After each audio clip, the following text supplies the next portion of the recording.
Nah, man, just just gotta.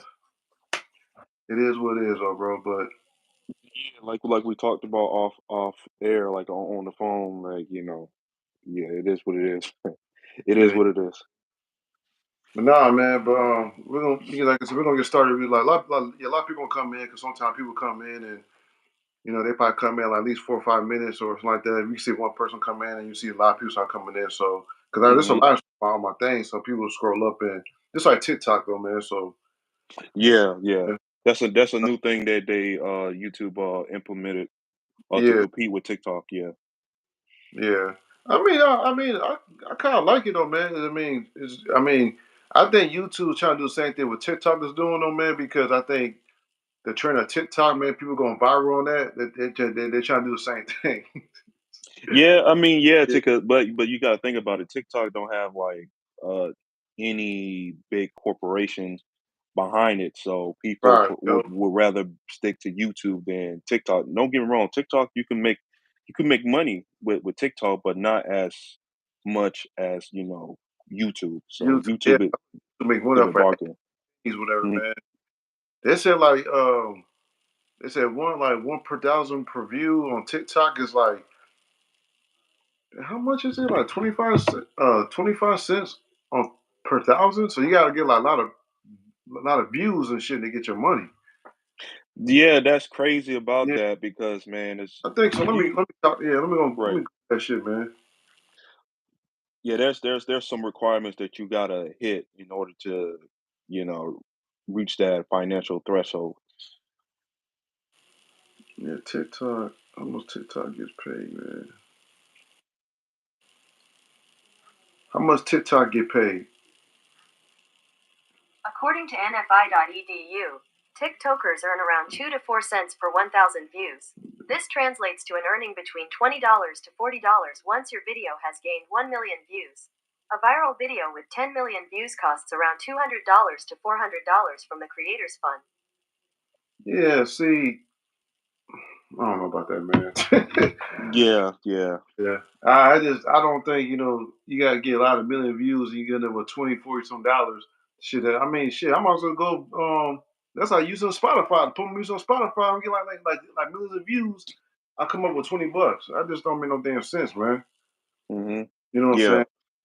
But yeah, welcome. Like I say, if y'all coming into the show, man, welcome to the live. This and I got my partner with me, man, Bruce Noel. You know what I'm saying? We've been knowing each other, man, for a while, though, man. And if y'all see my past live streams, man, we've been doing live streams for a while, though, man. You know what I'm saying? So it just, send me back again. But right now, we're just gonna talk about, you know what I'm saying. First, I want to talk about the Olympics, man. We should. I don't know if you see the Olympics, the USA, because there's a lot of controversy with Jason Tatum when not getting no playing time, and I want to say that though, man, because like it's kind of sad to see him on the bench. I don't even, dog. If like I said, like if I knew I was not gonna get no playing time, I would have told Steve Kerr, like, told the coach, like, yo, man, I don't want to be here, man. Send me back to the States.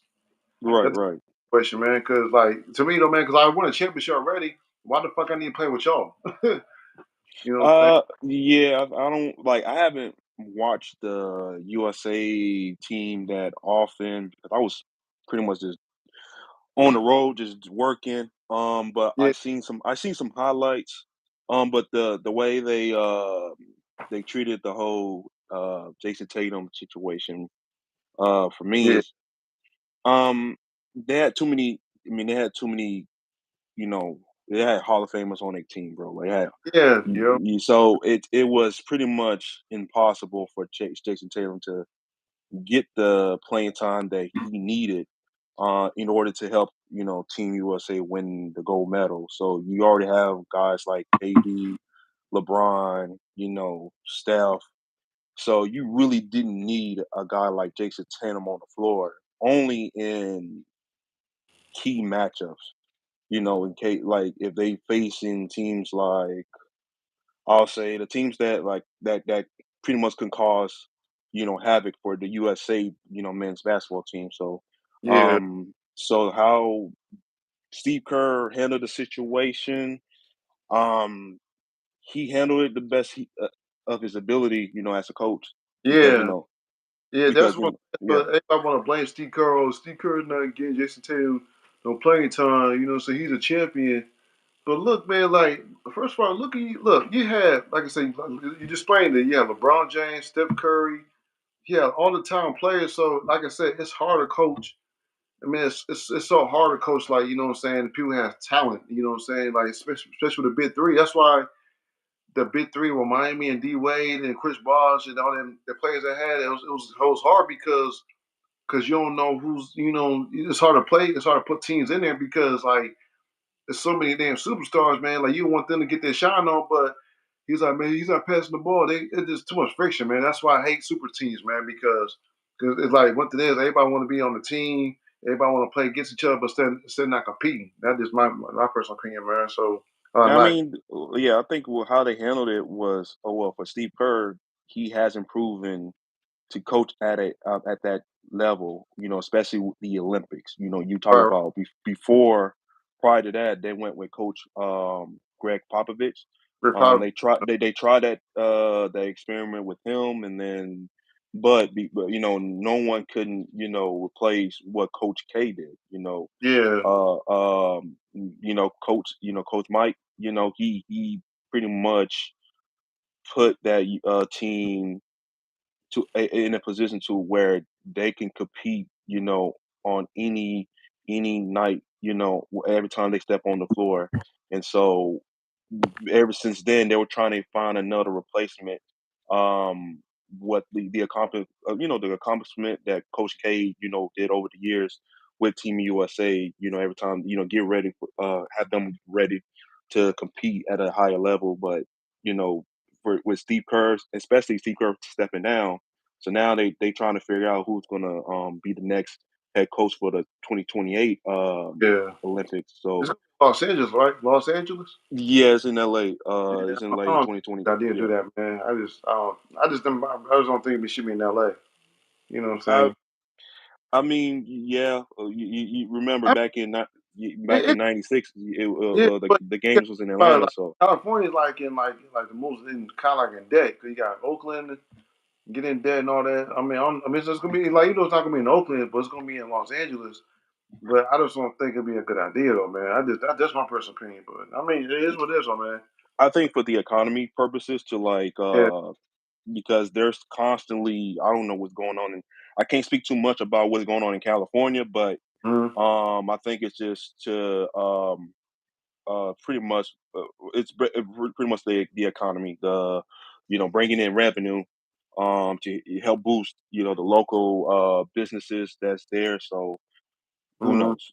So yeah, I mean I can't speak too Yeah, I much mean, on. you're right, but if it's going to help, though, like I said, I mean, that could possibly help. What you said, that is a good idea, but it just, man, California's on the whole right now, man. That's all. That's what I'm saying. That's why I'm thinking like it's gonna be in California. I could say it's gonna come down to Florida, man, or Texas somewhere, or something like that. But I don't. This is California. I don't know, man. But No, Florida. I mean, to have a. I don't think Florida will be the best market to host the Olympics.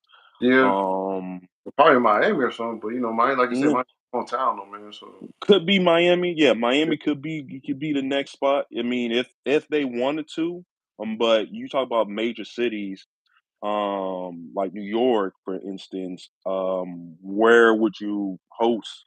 The Olympics. yeah, Would that? I mean, it will make sense, but like I said, LA. I think it's pretty much like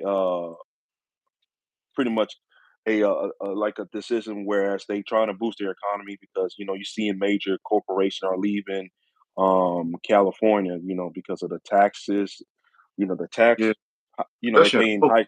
Oakland. Right, so they leaving there, so it's like, okay, so we got to do something to recover the loss that we're having right now. So that's the conclusion that they came up with hosting the 2028 Olympics. So we'll see. But as far as the like you said about the Jason Tatum's case, I didn't make it as a big deal because, like I said, you're talking about other key players that's on that squad Yeah, that but can get the job should, done. that should boost his confidence for next season. So since like cause I ain't gonna lie, man, cause that should like motivate him to, cause I could tell, I ain't gonna lie, cause seeing his face on there when they saw his face on camera, sitting on the bench, you can tell that he was hurt, man, because he's not getting no playing time. You know what I'm saying? So, and that's why yeah, I think Jalen. I mean, I don't know, did Jalen Brown decide not to play or what was going on, man? No, like Grant Hill just specifically told him that he was going a different direction with Jalen Brown, and so Yeah, that's right. Yeah, that's right. right, Yeah. it's because the way the how you see like during the exhibition against Sudan, I think who they Hmm. facing Sudan. Yeah.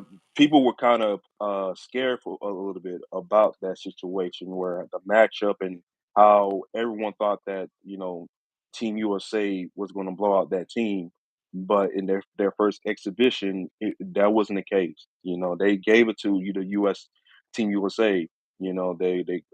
From I didn't watch the game, but from the highlights of it, I could tell that they couldn't stop the penetration of like the smaller guards that's Yeah. going yeah. So it was just a complete mess at first, but then down the line they got it together. When came group play and then yeah, they end up playing. They end up winning the gold. Yeah. Cause I saw that was it Serbia when they played against Serbia. Hmm. I can tell that because most of the players are not playing physical. You can tell that playing the Olympics is more physical now, and compared to what's playing the NBA. Because I could tell they was pushing and they was hand checking a lot. And No, yeah, the yeah, international game is way different than the NBA because yeah, the rules are most different. of the players are not used to that. Like most of the new players, like Anthony Edwards, and they're not used to playing getting hand checking because they're not used to all that pushing and shoving because all that. Because it was getting, like I said, it was getting physical in that game a little bit, man. And I was like, okay, this type of game I like to see though, man. But the one thing I like about the Olympics, man, it was just, I mean, I don't know, man. It just something I don't know, like maybe I'm too old school or not, man. I just don't think it like it is too many jump shots that USA was doing, like too many jump shots to get the ball Steph Curry, shoot threes and all that. You know what I'm saying? It just I don't know, man. Like maybe I'm just living old school sometimes, man. I'm trying to get into this new wave because like I said, because I know what's going on, but at the same time, like it don't fit my criteria to see that type of shit though. So Yeah, it has gone down over the years, but as yeah, far as the NBA, like I barely watch a game of it. From time to time, I will try my best to watch a game, but the amount of the how the players approach the game nowadays, like how they perceive how day in and day out and competing at a higher level. You don't see that. You don't see that competitiveness ongoing. So, for me, that's what pretty much prevent me to just watch the whole entire season in general. So it's not the hmm same as how it was back in I'll say 2014. That was the yeah, last of good basketball in my opinion until yeah. they changed I until mean, no, the new. I think I mean, I'm not saying this like even though David Stern rest in peace, I think when he left when that building with Adam Sandler, not Adam, was it Silver? Adam Sandler, Adam Silver. Yeah, Adam Silver. Yeah. Yeah, I think he made the game kind of soft, changing the rules up and all that. Because that's where I think I see how it kind of wore down just a little bit. I mean, I'm not saying it could be him, but it just like it just don't. I don't know, man. Like I said, like I said, I'm an '85 baby though, so I be seeing games. I see the games played back in the '90s and early 2000s, and stuff like that.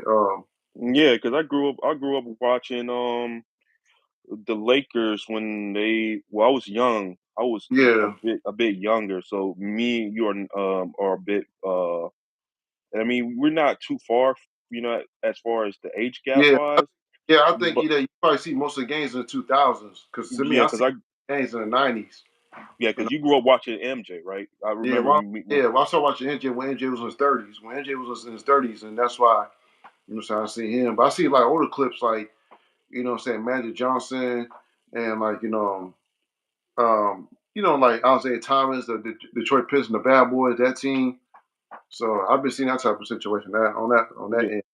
yeah. I just only see the highlights. That's it. The highlights of the Bad Boys Pistons. The '80s Lakers, the '80s Celtics. Of course, you throw in the '76ers with Dr. J and Moses Malone and those two. So I'm with you. I'm a because we both played the sport of basketball Yeah, throughout our lives, so we know the game. And now I'm with you. Like it's not the competitiveness.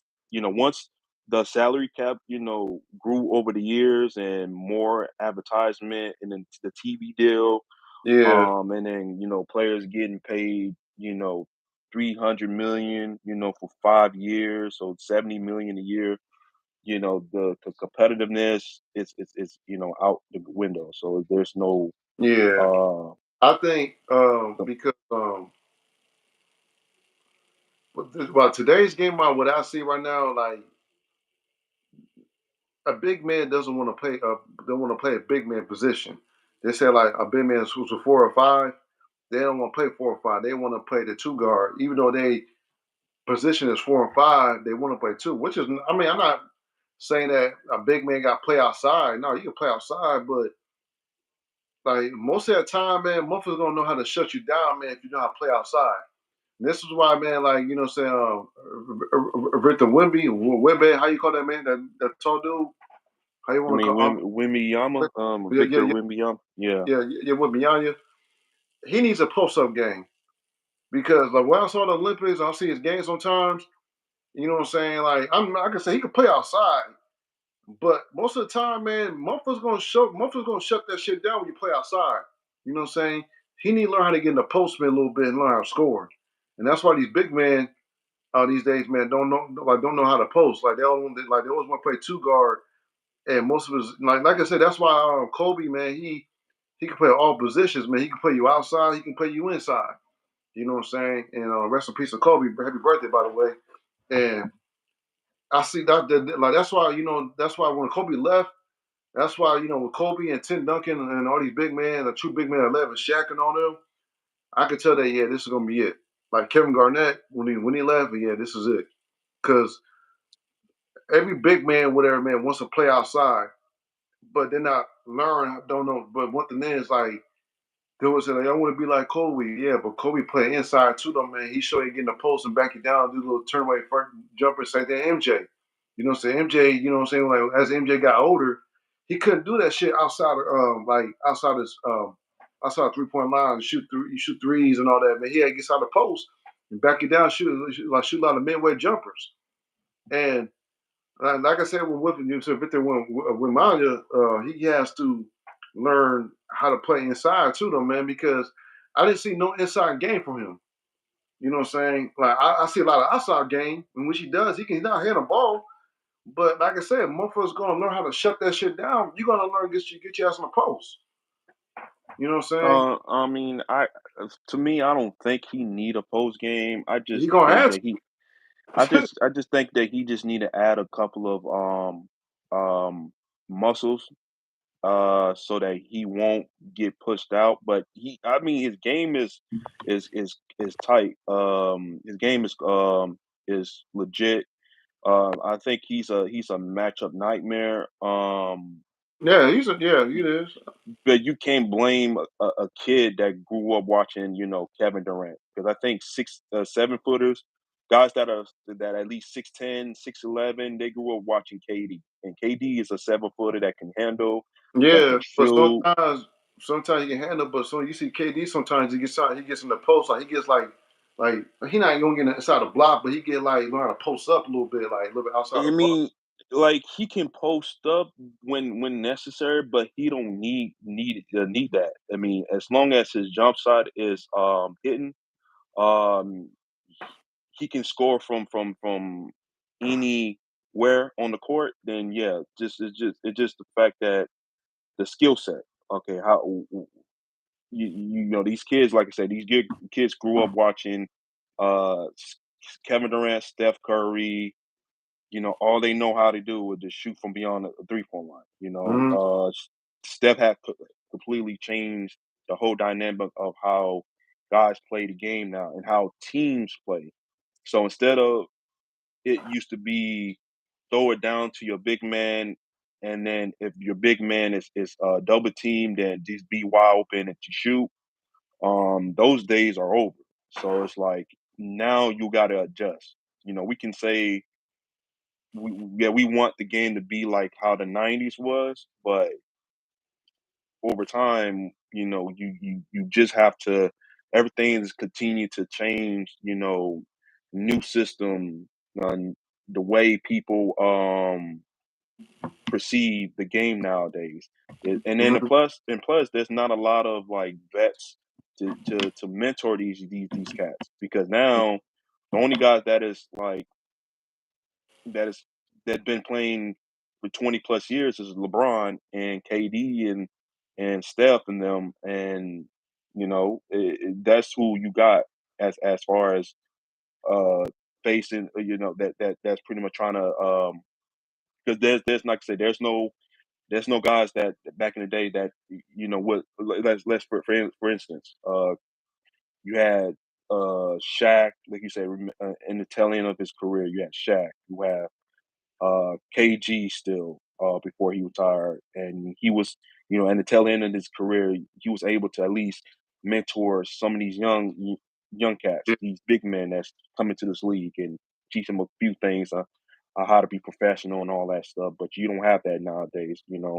And so that's the reason why you see the league the way it is now. So, but yeah, but I mean, like I say, his game don't need to change. No, I'm It not just, saying it don't need to I think change. It's just I that think it just twist it up a little bit, man. Like I'm not saying go down to the post and post out every time, but like if you see somebody trying to shut you outside, like outside the post, whatever, man. Like you said, then do that. Don't say this. I mean, not saying do it every time, but I'm just saying just switch it up just time to I time, mean, man. you gotta understand that he's still young though. He's still young, so he But still that's what got I'm lots to learn saying. to But I'm just saying, learn. So mentor him. See, like with Kyrie Irving, Kobe Bryant mentor him.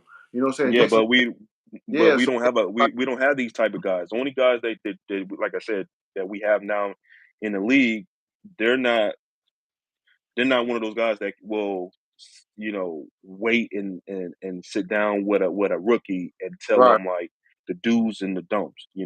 right, It's not like how Charles Barkley, when he first came to the league, he had Dr. J and Moses Malone to tell him like this is how you need to do need to be to become a professional right. athlete in this league. So they don't have that. So Yeah. yeah, man, like I said, the game has changed. And for me, I like his game. I like his game. I don't think he should change the No, way I he like the plays. game, man. I just think what I'm saying there's some things that so he can grow from. So I like it. I mean, I Yeah, like Dubb, man. He's yeah, gonna it's a learn. be future for us, man. Like I don't know about championship. I mean, how many championships he's gonna win, but he's gonna at least get one or two. You know what I'm saying? It depends, like what I'm saying, was on his team or not. Because I know Chris Paul's on his team right now. I think Chris Paul's on his team, but Chris Paul's on his in a like Yeah, into it's career. Yeah. right. It's another guy too. But I could tell that he's one of those guys that can mentor. I can see him mentoring a young point guard, fresh out of college, and Hmm. teach him a few things or two. But yeah, man. But the league is more advanced. Yeah. It's too The many young people, man. Like and no veterans, man, to teach them nothing, man. That's why seeing these kids got to go out there trying to figure out themselves what's going on. right. And but yeah, it just like um. And I was reading Anthony Edwards, man. I think it was on social media though. He said something about he said players today are more like you said more skill wise. Said what it was back in the '80s and the '90s. You know what I'm saying, that Michael Jordan, Isaiah Thomas, the Magic days, Larry Bird. I mean, I I agree. agree with him. I agree. I I agree with that agree with him statement. what he says, but I don't fully agree with him, man, because there's a lot of players are more skilled. They got Isaiah Thomas. He's more skilled because he know how to dribble. But I don't know what No, type what of he what he's he, what talking he about. mean but what he mean by that from the starting five to the bench are more skilled than the guys in that we see in highlights from the '80s in the '90s because it was different. The world was different back then. You know Mm-hmm. how they played. They played the right way. Whereas today's players, they're more skilled. They're more athletic. You have 7-footers now that can dribble and bring the ball down the court. So that's what he meant by that statement. And Right. there's nothing taken because, like I said, it was few guys that can do it. Like I said, Isaiah Thomas, Magic Johnson, Michael Jordan. Um, and then afterwards, that was it. Until the tail end of the '90s. Then came Kobe, Allen Iverson, Yeah, that's Tracy that's McGrady what I'm team. saying. Around like the '97, Right, the right. But then, '97 year. That's why I yeah, see the NBA develop right there. That's why because people don't realize Iverson kind of changed the game when it comes to speed, when it comes to speed guards and shit. Because like I said, like people had to keep up with Allen Iverson. So he kind of like to change the game on that type of situation on that part when it comes to speed. Because he kind of mostly changed because the crossovers and all that stuff. So but yeah, I was like, I think Isaiah Thomas man was upset because he said that shit, man. Because talking about saying like back then was skilled players, and he was kind of upset. These old players how to be upset. You know what I'm saying? yeah, yeah. It's always going to be a debate between the the newer generation and the old generation. They'll always debate. Michael Jordan is better than LeBron, and LeBron is better than Michael Jordan. So it's always going to be that debate. Yeah. So Do you think like I'm gonna say this? Do you think LeBron could play in the '90s in the early 2000s? I think he could. I I mean, think depending he on could. the Because, I mean, he played at the tail end of the hand check rule. Whereas the defender was no longer able to like hand check a player, on defense. So yeah, he played in in the tail end of yeah, that the first era, year though, which is but really, right, but depending on the rule, the rule itself, yeah. is are you gonna go by today's rules or go by Yeah, you that's what I'm know saying, and that's why people don't realize, man. Like, we talking about Jordan, LeBron, okay, but yeah, but what type of rules we playing? Are we playing rules back in the '90s and 2000s, or are we playing this 2000, like 2018 or 2020 a decade area? Because yeah that's what I want to know because we talking about yeah, LeBron do this, yeah, but it's different. Like I said, back then with different rules. Like you can hand check and you can do an elbow, you can bump a little bit. You know what I'm saying? You can't like slam a person on the ground, all that, but yeah, it but was more physical. Yeah, it was it's more more physical. physical at that time. So that's why I'm trying to tell people, man, like you can't compare it to Jordan and LeBron. You know what I'm saying? Because back then Jordan had to play with Detroit Pistons. Like I said, if you see them highlights and shit, man, when Jordan played against, I saw the full video when I saw that somebody on YouTube, man, post like a full video of Michael Jordan. My bad. The Bulls playing against Detroit Pistons back in 1990. Like I said, man, they was slamming Michael Jordan on the ground like he ain't shit. Like it was Yeah, slamming because that. I mean, You yeah, know, of course. When you got a but he guy get that, stronger. He had to holler. What's that trainer name? Tim. I follow him on social media too. The name is Tim. Tim. yeah, the one his trainer that trained Yeah, him on to get, that yeah, trained yeah, him and Kobe Bryant too. You know what I'm saying? He had to get with him. He got a little stronger. He had to get bigger and all that. So he had to learn how, so he had to get that. So that's why, because he had to get the Detroit Pistons. And even Michael Jordan admitted that, you know what I'm saying? Like, to win, you know what I'm saying? To win championships, he had to get through Detroit Pistons. And Michael Jordan mentioned that shit over the documentary over the Bad Boys Pistons. You know what I'm saying? He had to get through the Detroit Pistons because it was so physical. They was beating them up. And like I said, Detroit Pistons beat Chicago Bulls ass every time they played. Still till '91 came and beat them in the playoffs. yeah. But Because you grew up watching that what yeah, transpired in that series. Because I yeah, wasn't even born when that happened, but yeah. I I do, could go through this highlights. yeah, I do remember that. When I was like 5 years old, the Pistons beat the Portland Trailblazers in the finals. I do remember that. And then what's called 1991. That's when the Bulls beat the Pistons, and that's why Isaiah Thomas walked past the Bulls bench. I do remember that. I was 6 years old. You know what I'm saying? I can't believe I remember that shit though. I do remember that though, man. How he didn't shake, they didn't want to shake hands, whatever, and all that. But but you can tell back then, like social media though, man. You know what I'm saying? Like back then, it wasn't distractions.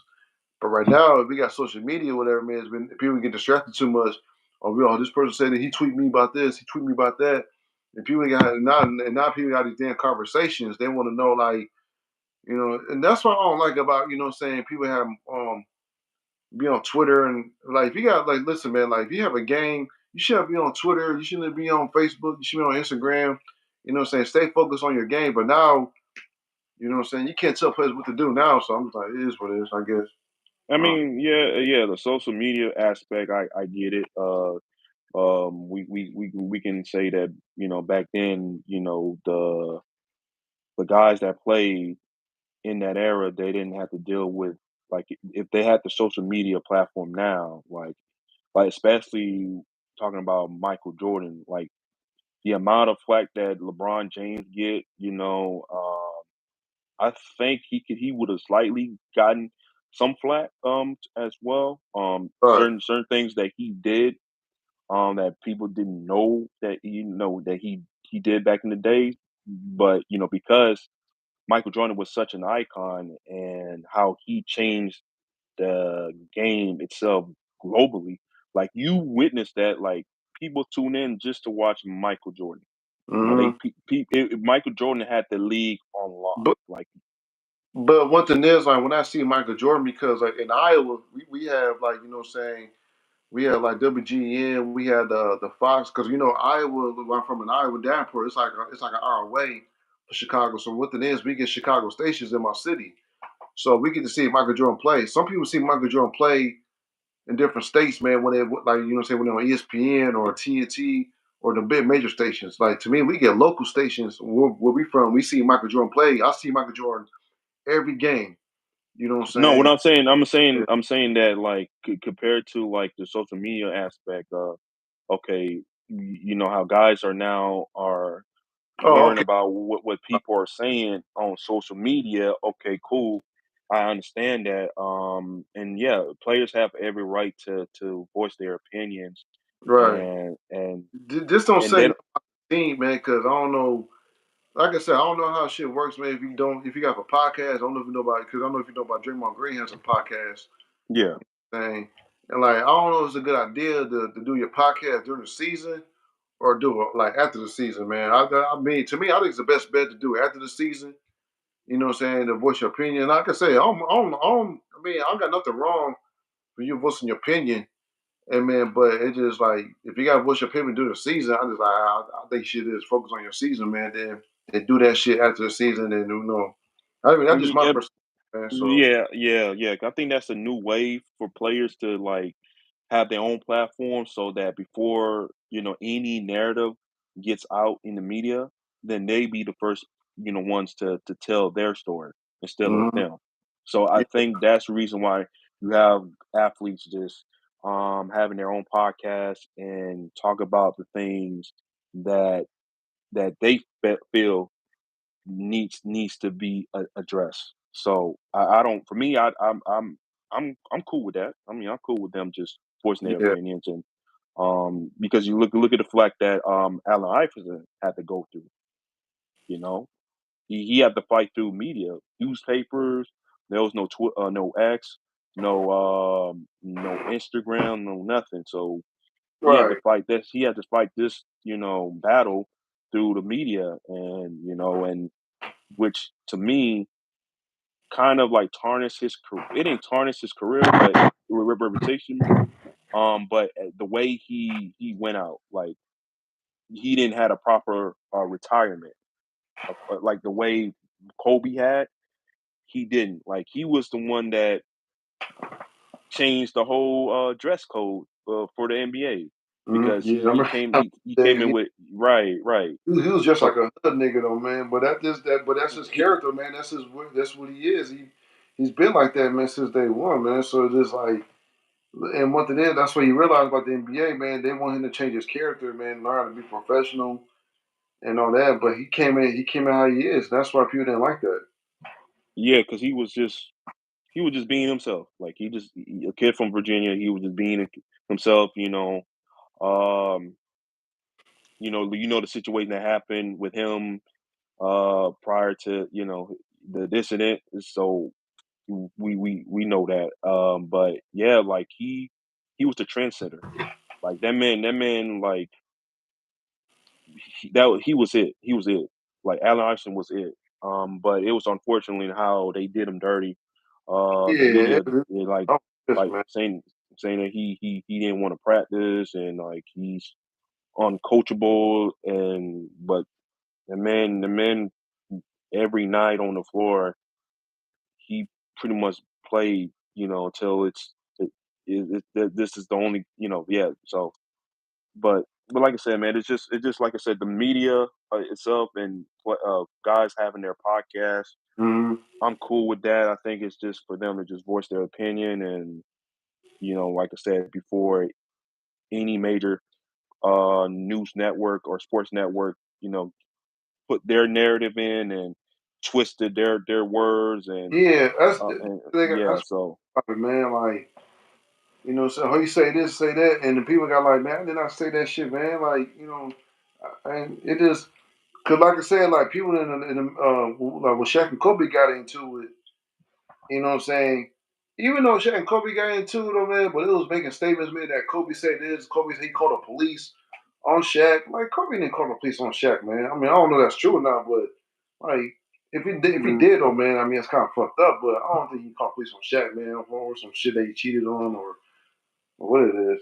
yeah, so I mean, yeah, that yeah, we don't know, the behind the story with because Shaq and Kobe when they won, those three championships, it was a friction between them two, and I think Kobe was trying his best to beat MJ. Like he wanted to Yeah, be better than MJ, but the he only wants to. person that He like stood even in though his way is he wants to beat MJ, but he wants to beat it. Like he wants to be better than MJ.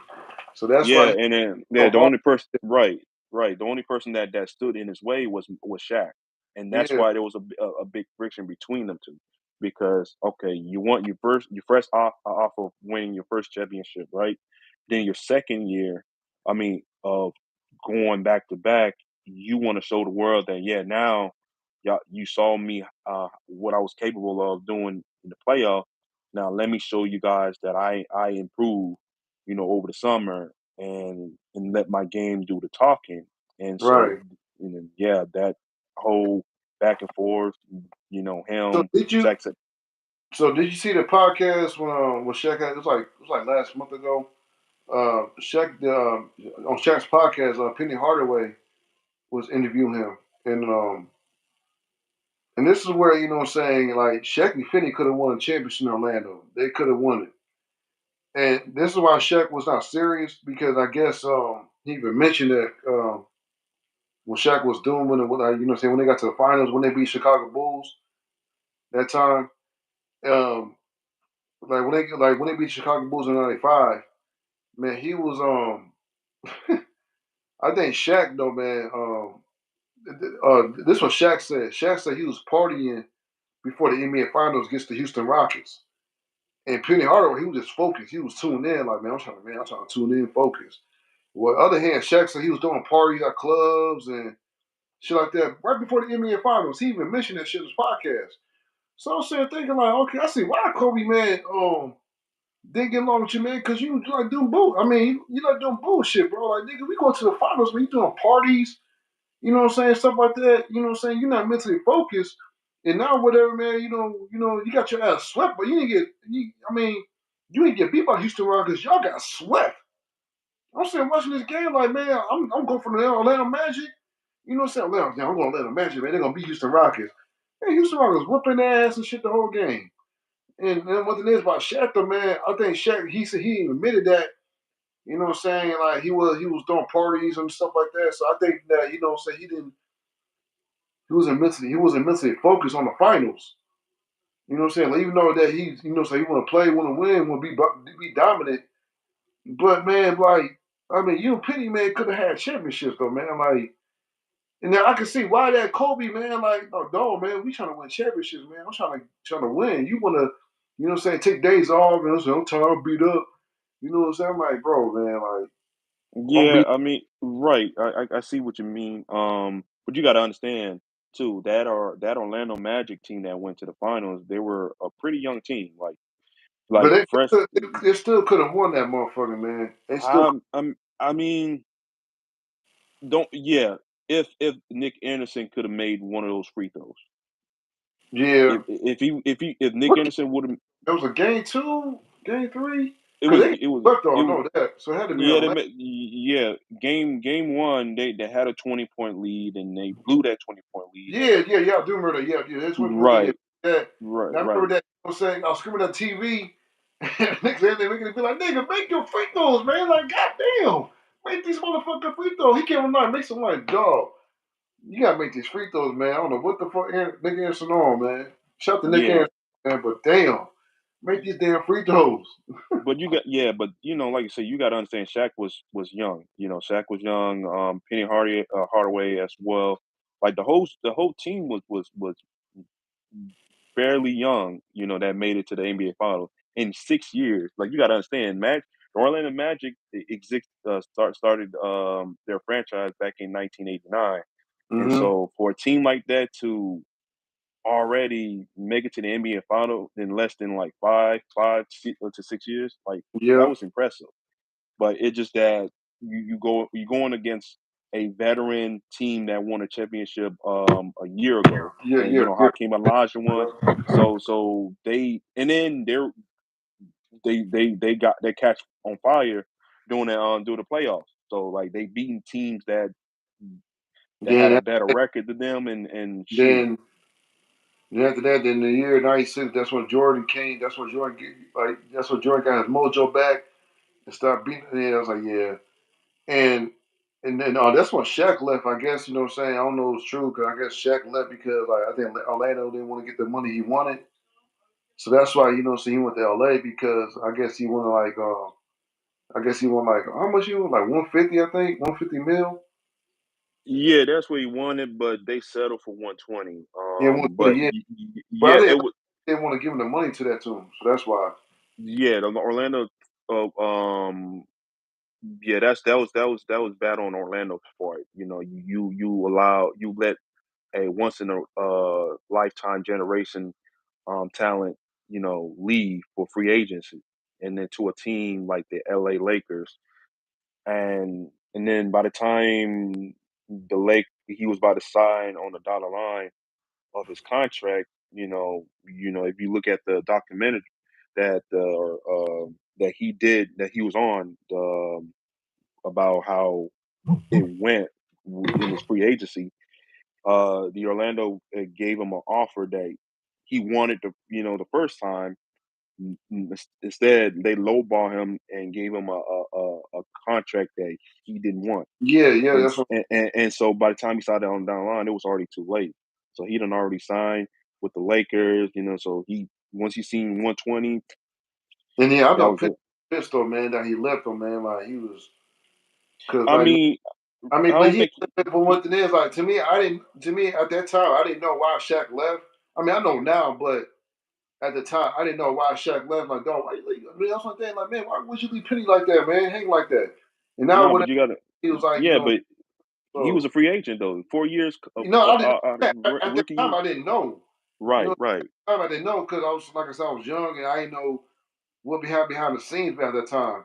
You know what I'm saying? Like even though he's young, but I didn't know that man. I thought him and Pitt gonna get back the gun trying to run it back and all that, man. Because like man, I want to see Penny Hardaway and Penny and Penny and Shaq win the championship though, man. I always want to see that though, man, because but because like I said, I'm a big Shaq fan and the Penny Hardaway fan. Like you know what I'm saying? Yeah, I want that was a especially great duo. Orlando. You know what I'm saying? That was a great duo. Shaq and Penny. You say whatever you want about Kobe and Shaq, but Penny Hardaway was that dude. Yeah. From It just Kobe just got better, like, you know what I'm saying, playing with Shaq. But I think, well, I don't know. Like I said, I don't want to say that if Phil Jackson was the reason why Shaq and Kobe got the rings, man, because you got to think about it, man. Phil Jackson's a good ass damn coach. He puts in the position how to he puts the offensive position how to score, man. You know what I'm saying? Because the triangle. You know what I'm saying? I don't know that could be the reason, but man, them triangles man won championships. I know that. Yeah, they pretty much help them win 3 championships and help him win 2 more championship without Shaq, with that Right. same offense, that same system, same system that helped Michael Jordan win 6 championships, and then same thing with Kobe. So, Yeah. yeah, I I just mean, man, I'm just mad because like, I kind of see I want to see Penny and Shaq win a championship together, man. That's the one thing I want to see, man. But now, what I'm saying, I'm hearing these backstories and that podcast and see how it went down and because I don't know if you see the this magic moment on ESPN and they showed it why Shaq left. Okay, that was the documentary I was like talking I said, about. Yeah, like we don't have social media and stuff like that. What's going on right now? What they had back then? Because back then, like we just know why. Say back then we just know why he went to the Lakers. He signed with the Lakers. We didn't say we didn't know why. We didn't know why he signed with the Lakers or why he left Orlando Magic. What behind the scenes or what caused yeah, that situation? I didn't know. So until I yeah. mean, saying until I saw a documentary. Oh, okay, I see why he left. 'Cause I was like, Yeah, damn, he left. right, Leave right. me out only like that, man. And Penny Yeah, and yeah, he had that damn injury. And I was like, man, that was in like and Penny Hardaway's career was going down the hill from there though, man. It was bad. yeah, man. Unfortunately, that injury just caught that Yeah, derailed his season. that shit Yeah, hurt me though part, man. I like Penny though, man. Penny yeah. that I dude. think right. It's one of the what if situations. What if he didn't get injured? Same thing I would say about Grant Hill. When Grant Great. Hill Yeah, I think he signed with the Orlando Magic, and he was supposed to be the 1-2 punch for Tracy McGrady. You yeah, know, yo. first couple of games Mike Miller too and Mike Miller too. yeah, Mike Miller, yeah, those 3. So just imagine. Oh, and another thing too, Tim Duncan could have been could have played with Yeah, the Orlando Magic. gonna say that. Yeah, Tim, he's gonna be on that. Yeah, he was Yeah, being, because he was thinking after his rookie contract was up, he was thinking of going to play with the Orlando Magic. Teaming up with Grant Hill and T Mac, and mm-hmm, but the backstory behind it, like we all heard of that story is he just wanted to know if he can bring his wife with him on the private plane, and mm-hmm, Doc Rivers said no, and that's what completely ended the yo. his free agent Dude, his I free remember agency. he be fucking up shit, man. I don't.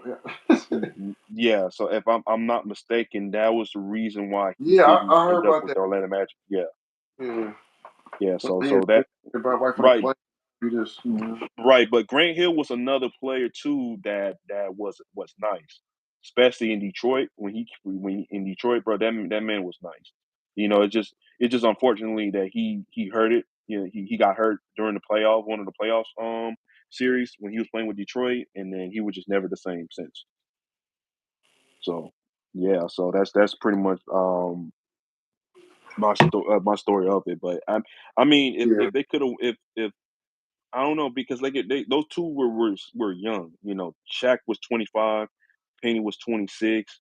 So at that time, you know how we were when we were at that age. We weren't thinking we weren't thinking logically about things. Where we were so emotionally um prone to make mistakes at that point. Even though we know what's right from wrong. And Shaq, when he seen the salary cap going up, he seen Alonzo Mourning getting his money, and it was the first time in NBA history at that time a guy signed $100 million contract, especially yep, a big man. And so he wanted that type of money too. And so you got to go get your bread. I mean, if the organization is offering you a low ball offer, then what do you do? Like you just gonna accept that offer, or go elsewhere where they'll pay you. They know how you is on the court. Of course I'm gonna take the bigger the bigger deal. And so yep, Orlando Magic realized that damn, we got to do something. Like we got to do something to keep him. He was already too late. yeah. Oh yeah, I was gonna say about LeBron James' son, man. Do you think that's a good idea to play with his son? Well, even though Lakers ain't gonna make the playoffs, though, man, I don't think they're gonna make the playoffs. You know what I'm saying? I But don't know. I don't know. I don't know if my Lakers going to make the playoffs for sure. I mean, that's. I mean, we don't know. Like we can say that they're not going to make the playoffs until what's the game plan from Coach JJ Redick. You know, yeah, he's that's the thing he. about. It. I don't think. I mean, I think JJ Redick should be assistant coach as first. You know what I'm saying? Because being a head coach, that's a big job, though, man. As a head coach, first head coach in the NBA, you ain't never been had no coaching experience. You know that. I mean, I don't know if he did any assistant coaching before that, but No, but his in name is LA, not that's right. man. But his name always been always they always bring his name up in the coaching vacancy job uh conversation every time when a coach gets fired, his name always pop up. You know, he's one of those top candidates that's being interviewed It for just for the job. coach LA though, man. Like I can see coaching something small, but coaching LA is tough, man. You got so if you can't win games, that shit. They're gonna get you out. They're gonna get you fuck out of there. Same thing with New York teams. That's what I'm I saying. don't know. I don't think so. I mean, I yeah, don't know, man. Telling Darvin they Ham, they thought Darvin Ham was going. He go right away. I think Darvin Ham was a great coach. I think LeBron, for me, I wasn't a big fan of LeBron going coming to LA. I would rather Me either, man. I would rather just deal with the roster that we have now without LeBron, and then build from there because LeBron is the reason why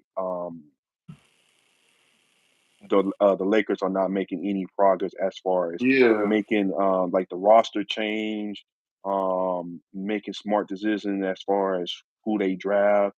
They try to build the roster based off of his liking, because he's such a dominant player, who demands the ball in his hand, and he's such a great playmaker. He needs shooters, and so from what you've seen after the championship that they won back in 2020, but I don't count as the championship because yeah. I don't they count were that playing. because but today it was a short season, man. Because they ain't played no full 82 games. Like I want to Yeah, see LeBron play like a full 82 games, man. When in this situation, man. And that 2020, man, they don't play like 30 some games, whatever. Because I know like they shut the season down after the no, they was close. They was close to no, finish no, getting they shut after the All wrapping up the city. Yeah, wrapping Star. this wrapping. Yeah, All Star game they had, and that's when they shut it down. And then after that, yeah. they They had started. like, Yeah, yeah. November.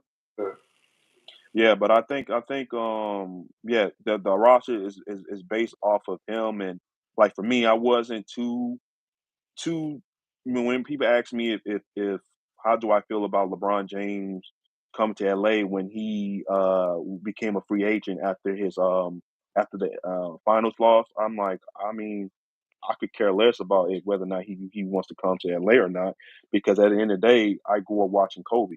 I grew up watching him, and that's who I idolized, and that was my favorite player. So after Kobe retired from the Lakers, I could care less about anybody else. Yeah, But I know LeBron, he's such a great player, but is he trying to get his team better, day in and day out.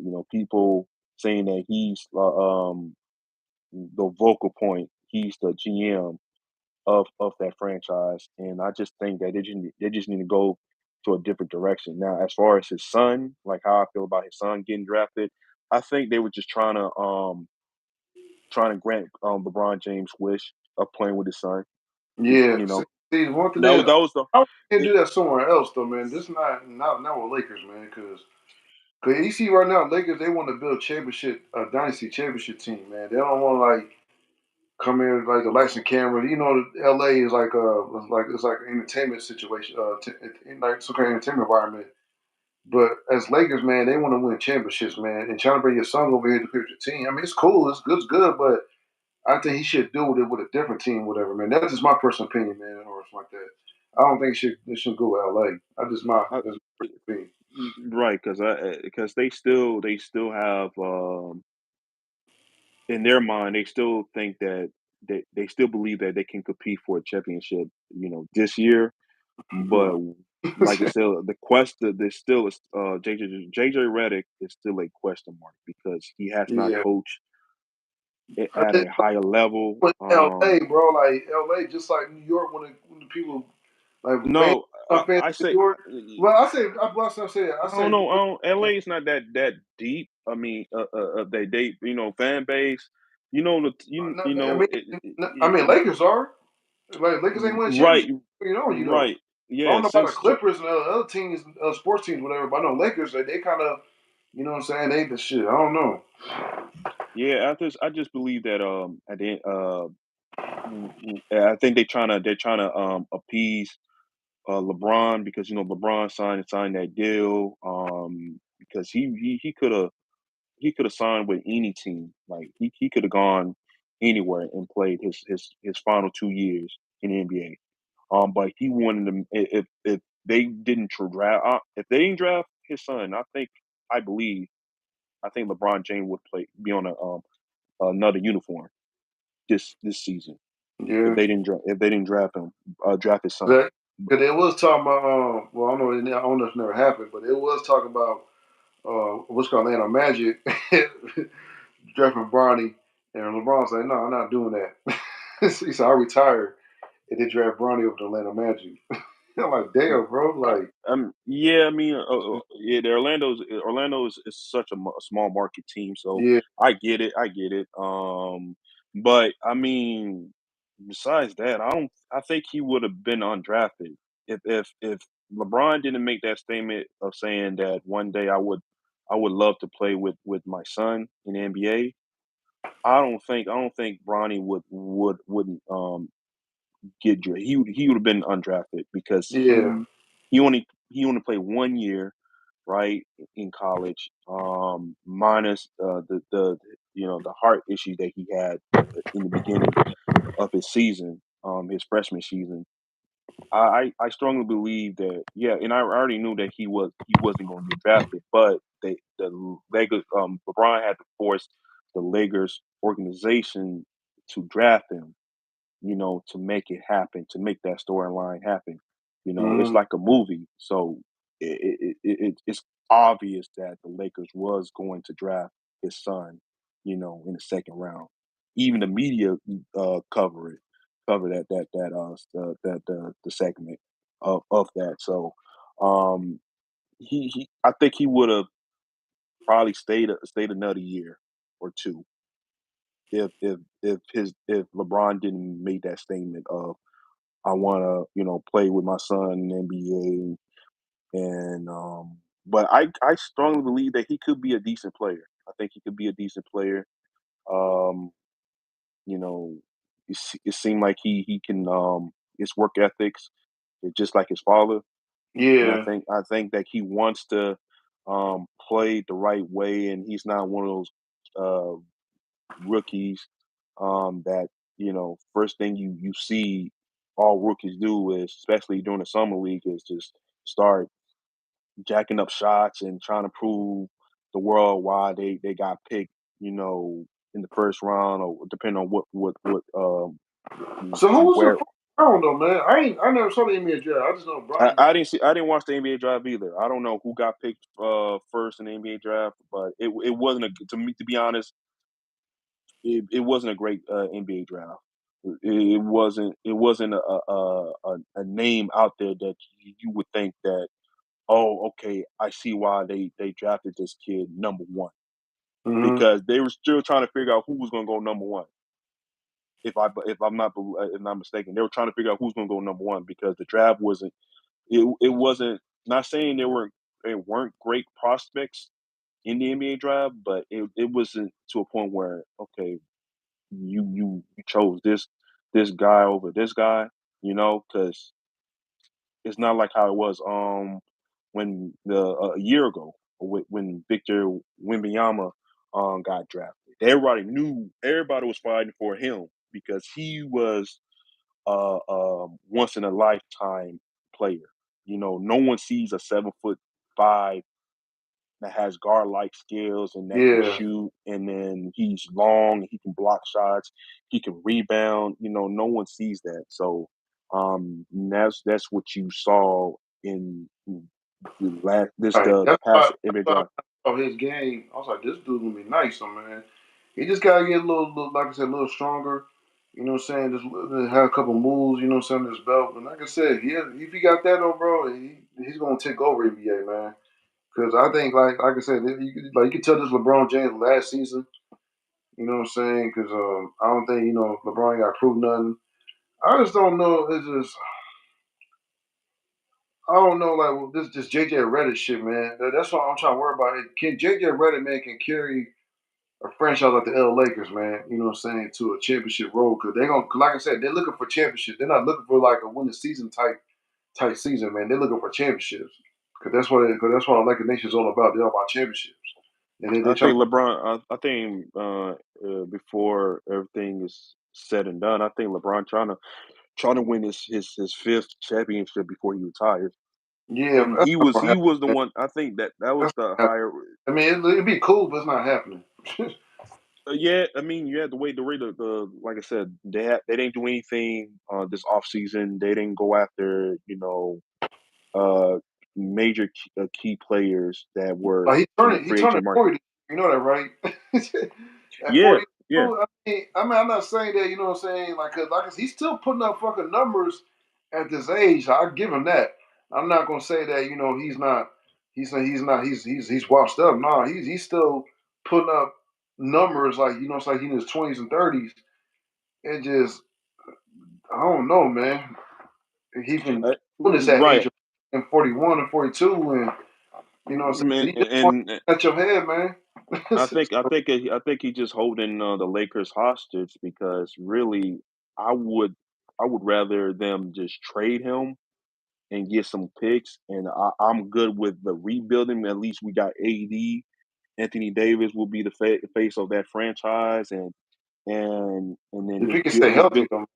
yeah, just build, just build some pieces around him. But I think because he just wants to win, at least one more, like at least it's one more championship before he Yeah, retires.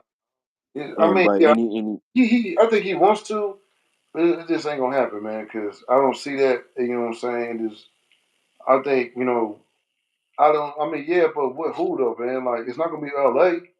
We're gonna go back to Cleveland. He's going to Miami. Where's he going to? It's not gonna be in L.A. I know that. It's just not gonna be. yeah, bro, there was a rumor that he wanted to go back to Cleveland that to finish off his career. That was is one of his destination during his free agency. If indeed if the Lakers decided not to grant his wish in drafting his son Bron, but yeah, like I said, he that could be a possibility if he wants to return Yeah, to Cleveland, but that's probably will be on but I don't like a think he 1 year deal. stayed up and wear a fifth ring. But what's he chasing? Michael Jordan or Kobe? Like, bro, you ain't gotta prove nothing, man. Like, you foreign. Listen, man, you got 4 championships. No, I'll just say this: retire this season, man. Enjoy your life, man, because you ain't got nothing to prove. You know what I'm saying? You got your name out there. You know what I'm saying? Like you like you know what I'm saying? You like first of all, be in a top 5 conversation with Kobe and MJ and all that. You know what I'm saying? So I'll say just hang it up, man. That's just me though, man. If I'm in that situation with LeBron and like man, I got my name up, I'm the top 5, man. I'll just retire, man, because if I know that Nah, I championship think shit, and like, I if he think got LeBron. if someone get like a team player like Anthony Davis, we don't know if Davis gonna be healthy this season or not. You know what I'm saying? Nah, He played in the Olympics, but you know what I'm saying? We going 82 games. We're not going to like 5 and 10 games a summer. We go to 82 games for like 6. nah. Like I said, I have to disagree with you. I think if depending on if how he feels, because if he feels that his body can still I don't think he play can do it. a couple of more years. I mean, he has proven. Like look how he playing right now. Like at 39, about to be 40, and then still putting up great numbers. He's still averaging 25 points, 7 rebounds. 7 But assists. are you gonna win? So are we gonna win or are we gonna lose? Because it's what I'm seeing right now. Like No, we and losing I last agree. season, man. We ain't even did shit. We getting our ass about Denver Nuggets. You know what I'm saying? We gotta get past these motherfuckers that we're gonna win a championship. You know what I'm saying? We gotta get past Golden State. You know what I'm saying? Like I prefer to go to the Eastern Conference do that because I think he will go to the finals with Eastern Conference. But go to the Western Conference, he ain't gonna do that, man. That's what I'm saying. He need to go somewhere else to do that. It just I won't be. I, Now I get I what you're think saying, I but know he, the team is not built in the likings of him because he's pretty much remember he's so accustomed to having stretch big shooting from outside be surrounded by shooters because guys that in case they clogging up the lane where he can't get to the rim, he can just kick it out to a wide open shooter.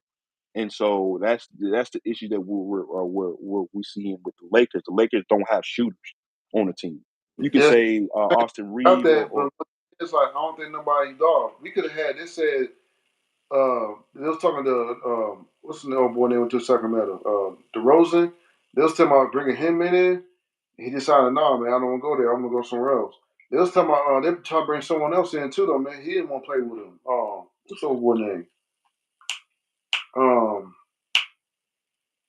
they was talking talk about about bringing you, Paul you talk George. about They said they was talking about Paul George, but he decided he didn't want to go. no, I don't think Paul George was planning to sign with the Oh, they Lakers said no. because They was talking about. They was talking. I don't say he said it, but they was talking about it though.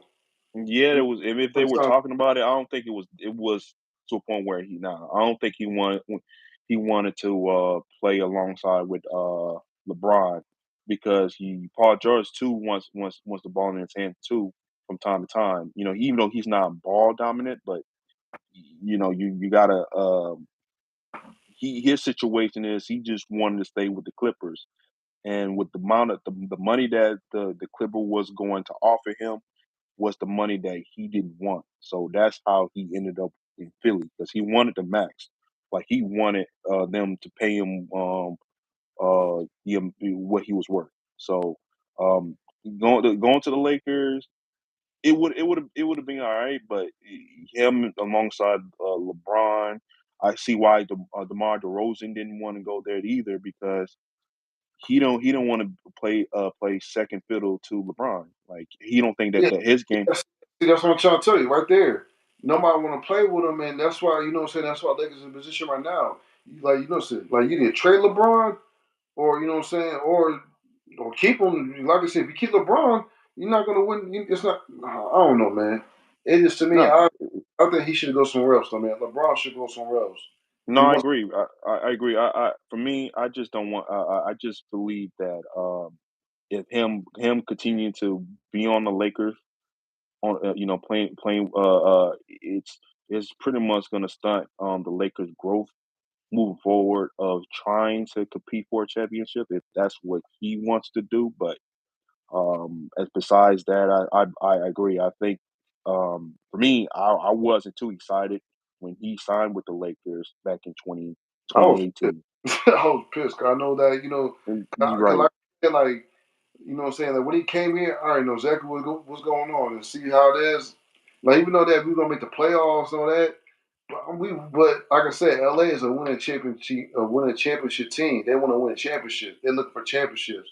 You know what I'm saying? And that's so that's why the Lakers thought that so they're bringing LeBron James in because it wasn't a long time ago. They were talking about bringing a long time ago after I think after Kobe left. They was talking about this way before Kobe retired. They said like they was talking about when Kobe leaves, whatever. They talking about bringing him in like in 2018 and 19 that around the year before Bring who? You said bring yeah, who in? bring on LeBron James in. They're talking about bringing LeBron James in. This like way before back then when the LeBron James was going to Miami. When they went to Miami, they was talking about him going to LA. You know what I'm saying? Probably like in the year 1918, probably the year 1908. My No, bad. I think it was just all talk. I think it was all talk 'cause there No, there was was also. bro because it was I talking mean, because no, honest, yeah, yeah, because they said the same thing about Carmelo,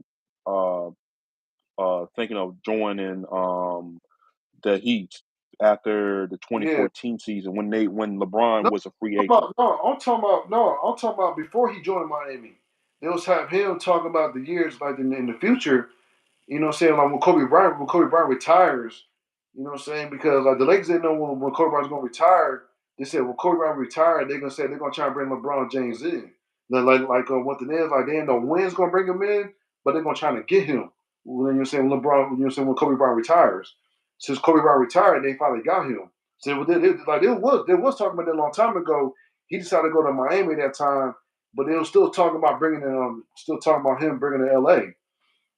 When Kobe Bryant. Well, shoot, I probably missed that. Yeah, no, they've been Missed talking that. about it on ESPN. They was talking about it was on a long time ago. Right. But, well, he's with the Lakers now, so. Yeah, But I agree that I think I don't know, the season is still a mystery. We don't know what JJ coaching skills is all about, and then we have not made any changes with the roster whatsoever. So right. I just believe that we're still a play-in team competing for either the number 7 spot or the 8th spot, to get into inside the playoffs. But as far as us competing for a championship this year, no, unless we just get lucky. We get lucky Yeah, like how yeah, we just get lucky. That's it. We just luck have to play our part. So, but yeah. all right. So all right, so we're going to NFL, man. What you think of the new kickoff rule, man? I saw the other day. I was watching like when my Bears played the preseason and they was doing the kickoff. I don't know about the kickoff shit, man. It looks weird. It looks very weird, though, man.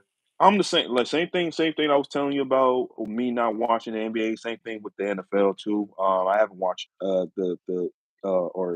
I haven't watched anything. I haven't watched any highlights or the kickoff.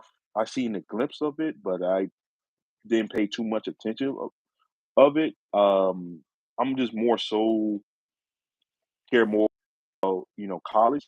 This upcoming season, so I'm excited Yeah, for college. oh Yeah, yeah. so like Speaking of college, man, Kurt French, the Iowa coach, man, he got suspended, man. He suspended for one game. The Iowa coach, Kurt Yeah, French. I heard a little. Yeah, I heard man. like some details about him getting suspended for a violation or so of a Yeah, yeah. recruiting. But I didn't pay too much attention about it. And they tried to do the same thing with Jim Harbaugh too, though, man. That's why Jim Harbaugh left because he know he broke the law. That's why he left. Yeah, for stuff for it was he got suspended for pretty much the same thing happened with the Houston Astros when Hmm. they still in signals, and that's how they ended up winning the World Series. Same thing with Harbaugh. Same thing with how they accused the New England Patriots of the plate game. So it's the same thing, and I think it's stupid because I'm not gonna I don't see Jim Harbaugh going back and coaching at a college level now that he's back in the NFL. Yeah. So I don't see Plus, that happening. college level right now they got these NIL deals. What's called NIL? How you pronounce it? Yeah, NIL. name, image, likeness. Yes, yeah. Yeah. So Yeah. yeah, that plays a part, and I think now, But I see like, why that coach from Alabama, Nick Saban, he was I think that's the reason why he quit coaching, man, because of that shit though, man. Because I mean, that's I don't know the truth or not, but they say he was. no, yeah, it's the main reason why he retired because now how he used to recruit back in the days, whereas he will recruit a 5-star player and just tell them like, look, right off the back, you're not going to start, but if you stay and you stick around and learn the system, learn the scheme, then trust me, you will start, and trust me, I will get you to the next level. Hmm. Whereas now, these kids coming straight out of high school, with being 5 stars, Now they're looking at, okay, how much are you going to pay me? If you pay me this amount of money, right, to play at your school, at your university, uh, then I will sign, I will commit. And so now that's where you see the traditional coach like the Nick Saban that do it the right way, and uh, he coaches. He's a more of a disciplinary coach. You see the landscape of when money is involved, things change, and Yeah. so it's going to be tougher for him to now compete because they were they were the like the number one team in the nation when it comes to recruiting 5-star players. Now you got other schools like Georgia's, like your Texas, schools that have donors that can put in like money to get these recruits to come and play at their school for a chance at a national title. So now that's what you're seeing. And Right. so Nick Saban no longer is the top dog. So he's seeing Georgia um is the new, you know, sheriff in town.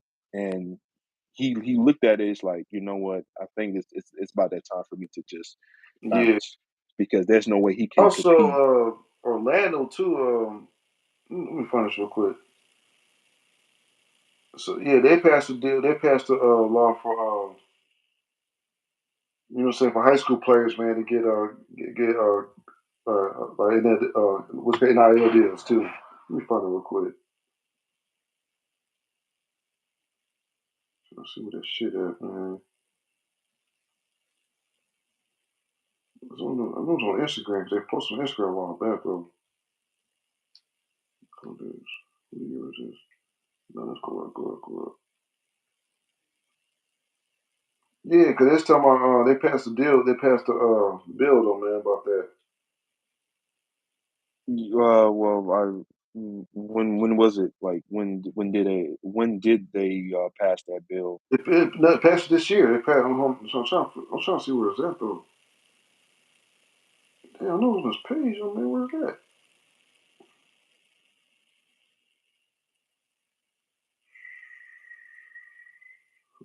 No. Yeah, because they did pass that. I know that though, man. I know they passed it. They was talking about it, but they're saying, "Oh, they passed it, though, man." I can't find it.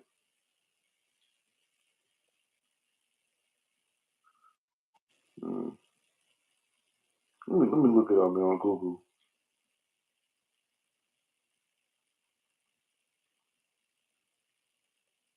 Deals, high school, deals, high schools.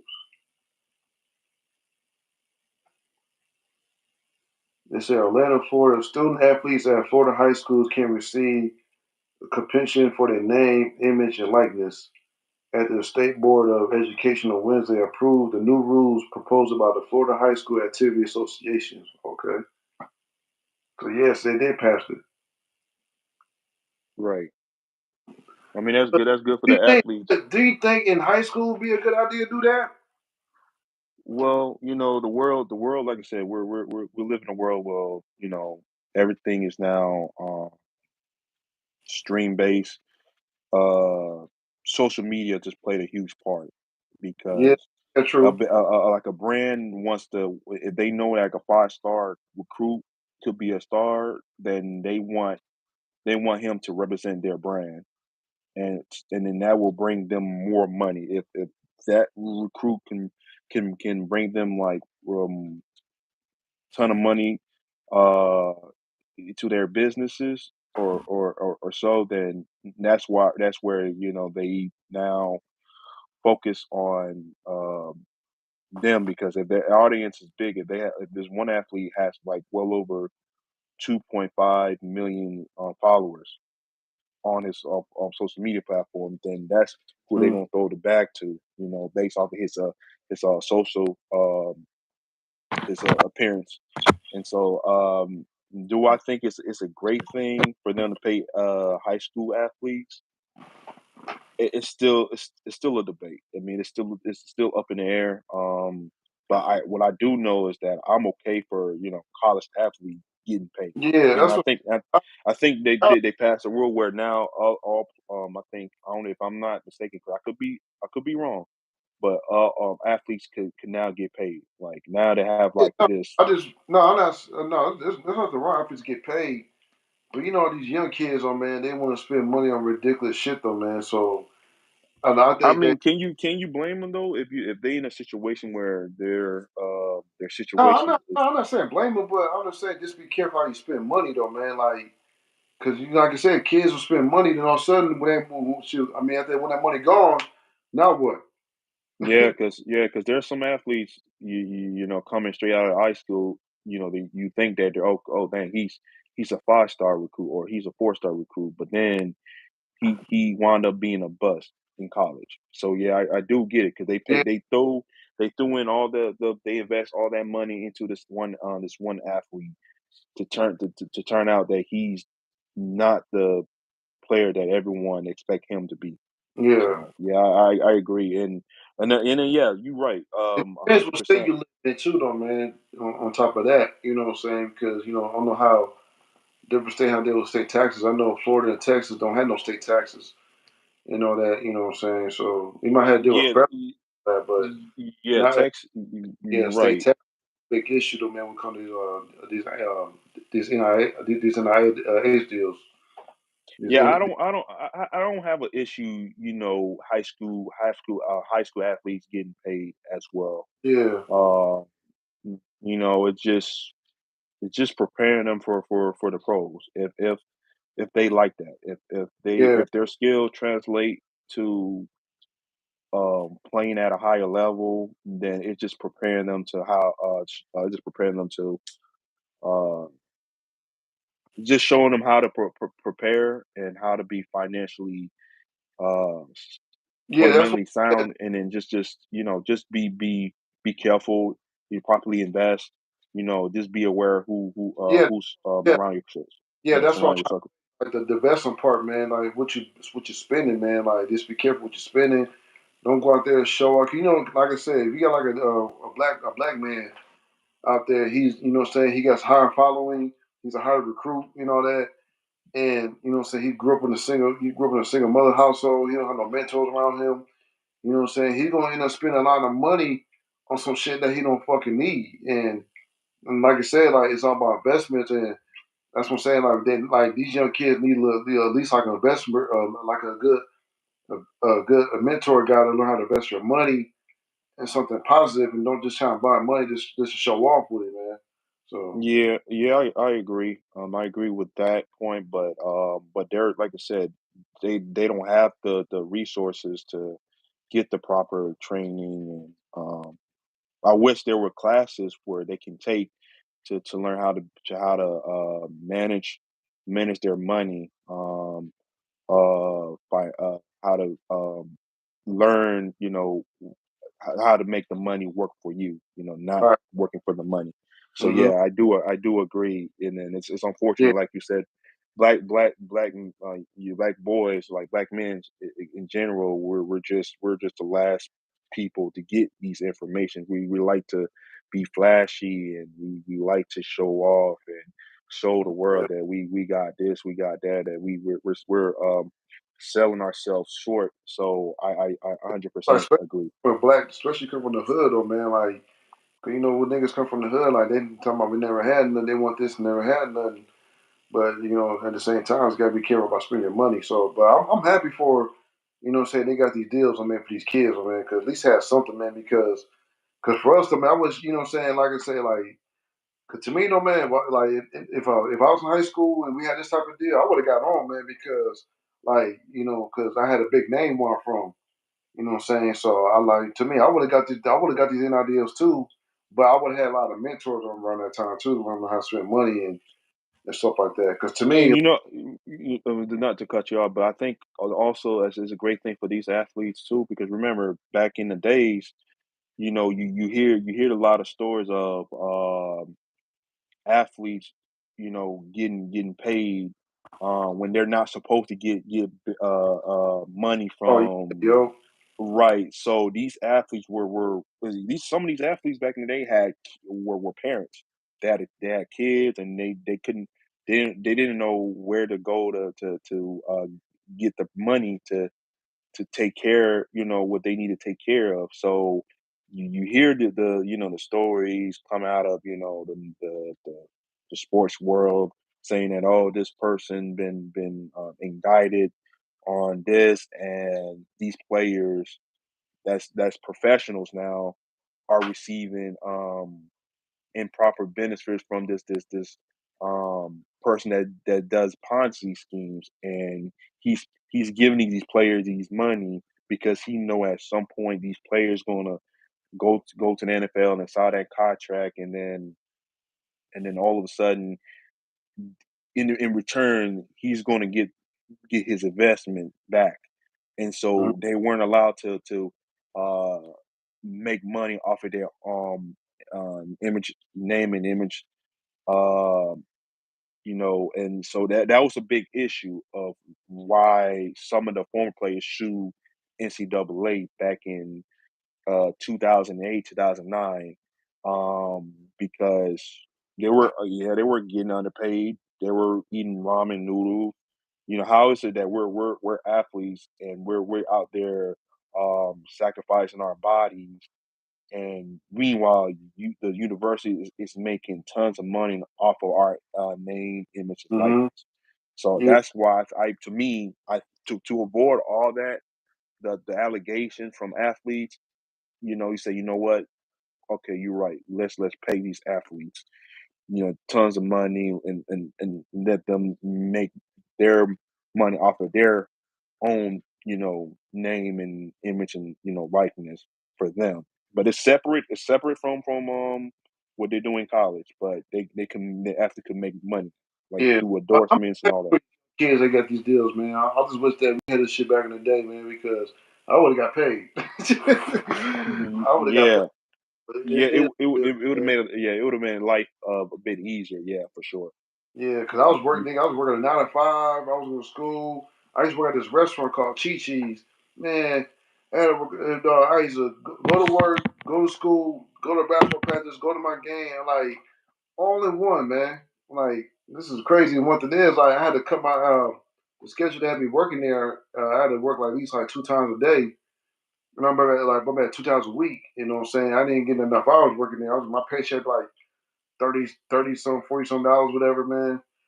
I just like, but most of my parents were there, man. I was mostly paying for that shit, though, man. For my clothes, my food, and all that, man. So, but still, I didn't, like I said, having a job and do all that shit all together, man. I'm like, damn. So one thing is, I'm like, man, like it was, Yeah, what I'm saying, like it's either quit sports. If I'm gonna quit sports, I can give me a job. You know what I'm saying? If I don't quit sports, I still gotta need me a job, though, man. I still need some money. yeah, yeah. It was tough for the like the athletes that didn't get the chance to uh,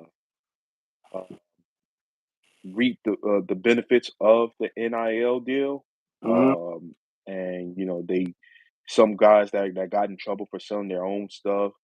Um, yeah, just so that they can make some money because they're not make they're in college. They're a full time student. They can't get a job while they're an athlete, and so it's like, how are you going to survive? Like, even like financial aid or fast or the refunds that these students get, every semester, or every the first 2 semesters, fall semester and I believe spring semester.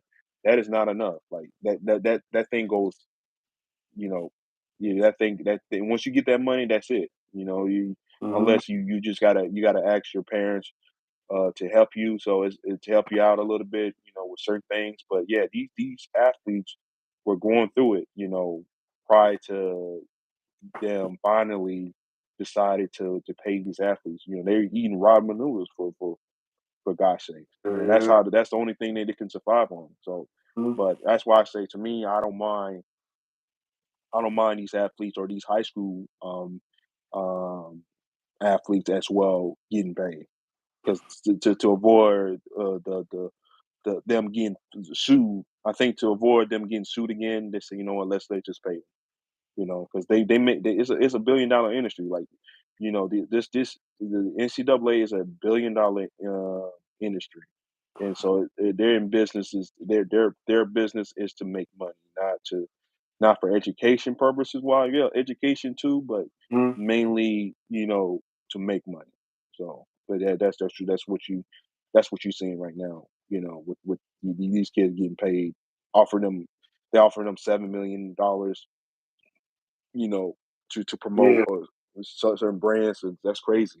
You know, I wish I had that money, like you said, growing up. But yeah, it just yeah, but like I said, we didn't have social media with us. Gotta move on, man. So it is what it is.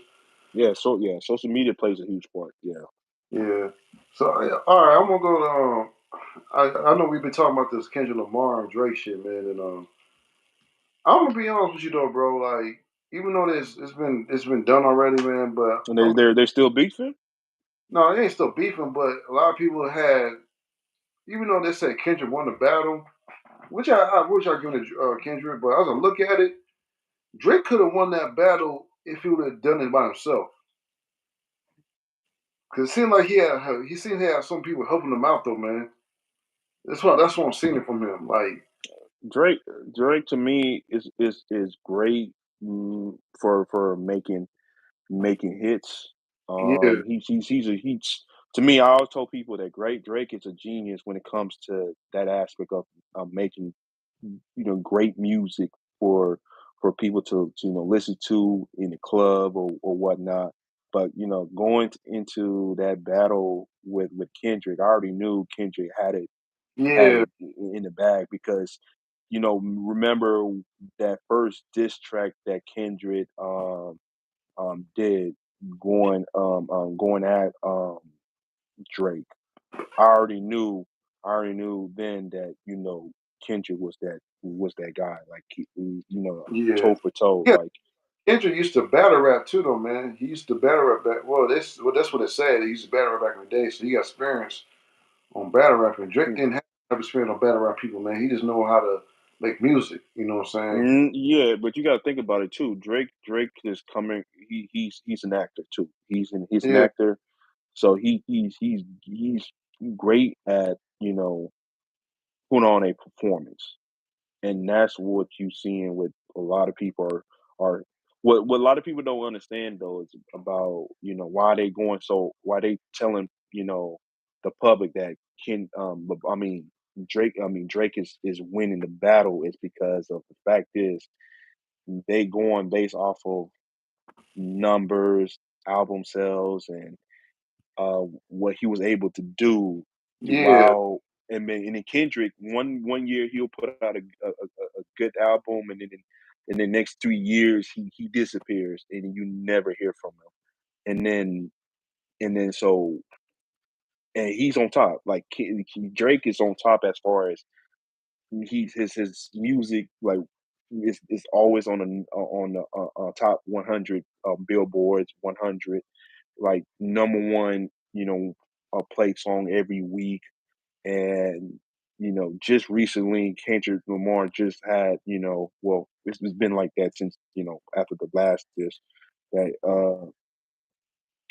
his main music not like us for the first time he had his music being number one on the top 100 billboard yeah. That's and a diss. so That's what's oh really it's about oh, it, man. Diss track. yeah, a diss track. So when people are talking about, oh yeah, Drake won, he beat Kendrick. To me, from a person that love the art of hip hop and music, I said, nah, Drake never had a chance Yeah, to like to beat Kendrick yeah, to yeah. begin to Drake be, didn't. yeah Yeah, Drake to didn't be hit like you know what I'm saying. He put a good battle against Kendrick, but Kendrick, you know what I'm saying, he know the fuck he was doing against him. So that's why, I'll take the edge over Kendrick though, man, because like even though like I said, Drake is not really a battle rapper though, man. He don't know how to put schemes, whatever, man. What's that one song called? What's that song? Philly Matters he put out against Kendrick before the Meet the Grams? I It mean, was like, cool. I Family Matters was dope. I mean, it yeah, wasn't it but wasn't it wasn't like the move, but it was dope. It was a dope song, but it wasn't a move to solidify him that he upped Kendrick. Like as far right. as what was the other diss track he had prior to Kendrick Lamar coming out with Euphoria. That too, everybody thought that Oh, one was was a 50 drop? Give me 50 push. Whatever. yeah, Yeah, yeah. Everybody thought that. Oh, yeah, that's the one. Like I think he put out his energy on that yeah. one, and That's what everyone thought, and yeah, yeah, right, yeah, and everyone thought that. Oh, yeah, he got Kendrick. But once Kendrick put out Euphoria, and then 616 in LA, and then after Drake dropped Family Matters, Family Matters, and then also and then came Meet the Grams. Then I think Meet the Grams was it. But then when he put yeah. out Not Like Us, yeah, it was a wrap. It was a wrap at that point. And then there was Yeah. no way there was no way Drake can come back from that after that, because Kendrick used his tactic that Drake did to Meek Mills Mm-hmm. when he did a diss track when he dissed Meek Mills. He did that with Charge Up and was it Back to Back. He did that. So he took that out of Drake's playbook and just returned the favor and did that to him. So Right, right. as far as just going toe to toe, I already knew Kendrick Lamar was right like that, and I knew that no one could out battle rap Kendrick. The lyric, bar Yeah. for bar lyric, You know, even though there's Ken could be on that pro black bullshit sometimes, man. I don't know why, but besides all that, but he can put up a battle that can get your ass on, man. So that's why Yeah, me too. That's the only issue I have with Kendrick was if he take away the pro black theme out of his song, because he make great music. Then yeah, then that can, yeah. But besides that, yeah, I don't think no artist could out rap Kendrick. Not even Drake. I already knew coming in, like, yeah, Drake made a fatal mistake of trying to compete with someone that really wanted to destroy his career from the like jump. even Styles P, like even Styles P from the Locks. From Styles P, he was on a radio station one time. He was with Dave East. He even mentioned that, you know what I'm saying, about Drake, man, about getting a battle rap. He told him, no, bro, you shouldn't do that, man, because where you at right now, you need to stay there, man. Don't come down here and trying to battle these niggas like that, man. And one thing is, like, he was right though, man, because he was trying to tell him, man, because you ain't, because like I said, you're a good rapper. When you come down here and battle this type of shit, you're not, you know what I'm saying, you ain't that nigga.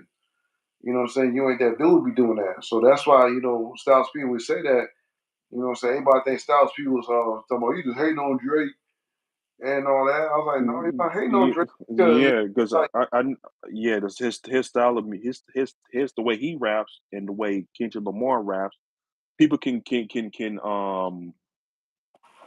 gravitate towards Kendrick than Drake, because when Drake is talking about, like, he's out there thugging and he got mob ties, everybody's looking at him crazy, but because he from the years of him being on top, people just bypass, okay, you forget that he was an actor. yeah, because Mob Ties, man, that's through Jay Prince and Jay Prince Jr. though, man. That's through them in Houston though, man. So and Mhm. that's great, you understand though, man. Like, I mean, be yourself. Like even Lil Wayne told him, man, when he got in the game, man, be yourself, man. Talk about girls, man. Don't talk about how gangster you are and how Yeah, you do stay, this, stay, yeah, man. stay. Talk about relationships and all that, and that's where I enjoyed, uh, Drake. Yeah, When he was that's what made me at first fall in love with Drake. But when Drake started change his tune and started to now act like he's hard and like he's about that life, that's when I was like, all right. I mean, even though he was still that dude, but I don't know. Like I like Kendrick. I like when Drake, you know, when he first started in the game, all he did was talk about relationships and the shit that he go through because a lot of guys could relate, and that's why you had so much. Yeah, you got too many male Drake fans going so hard for him because of the Take Care album.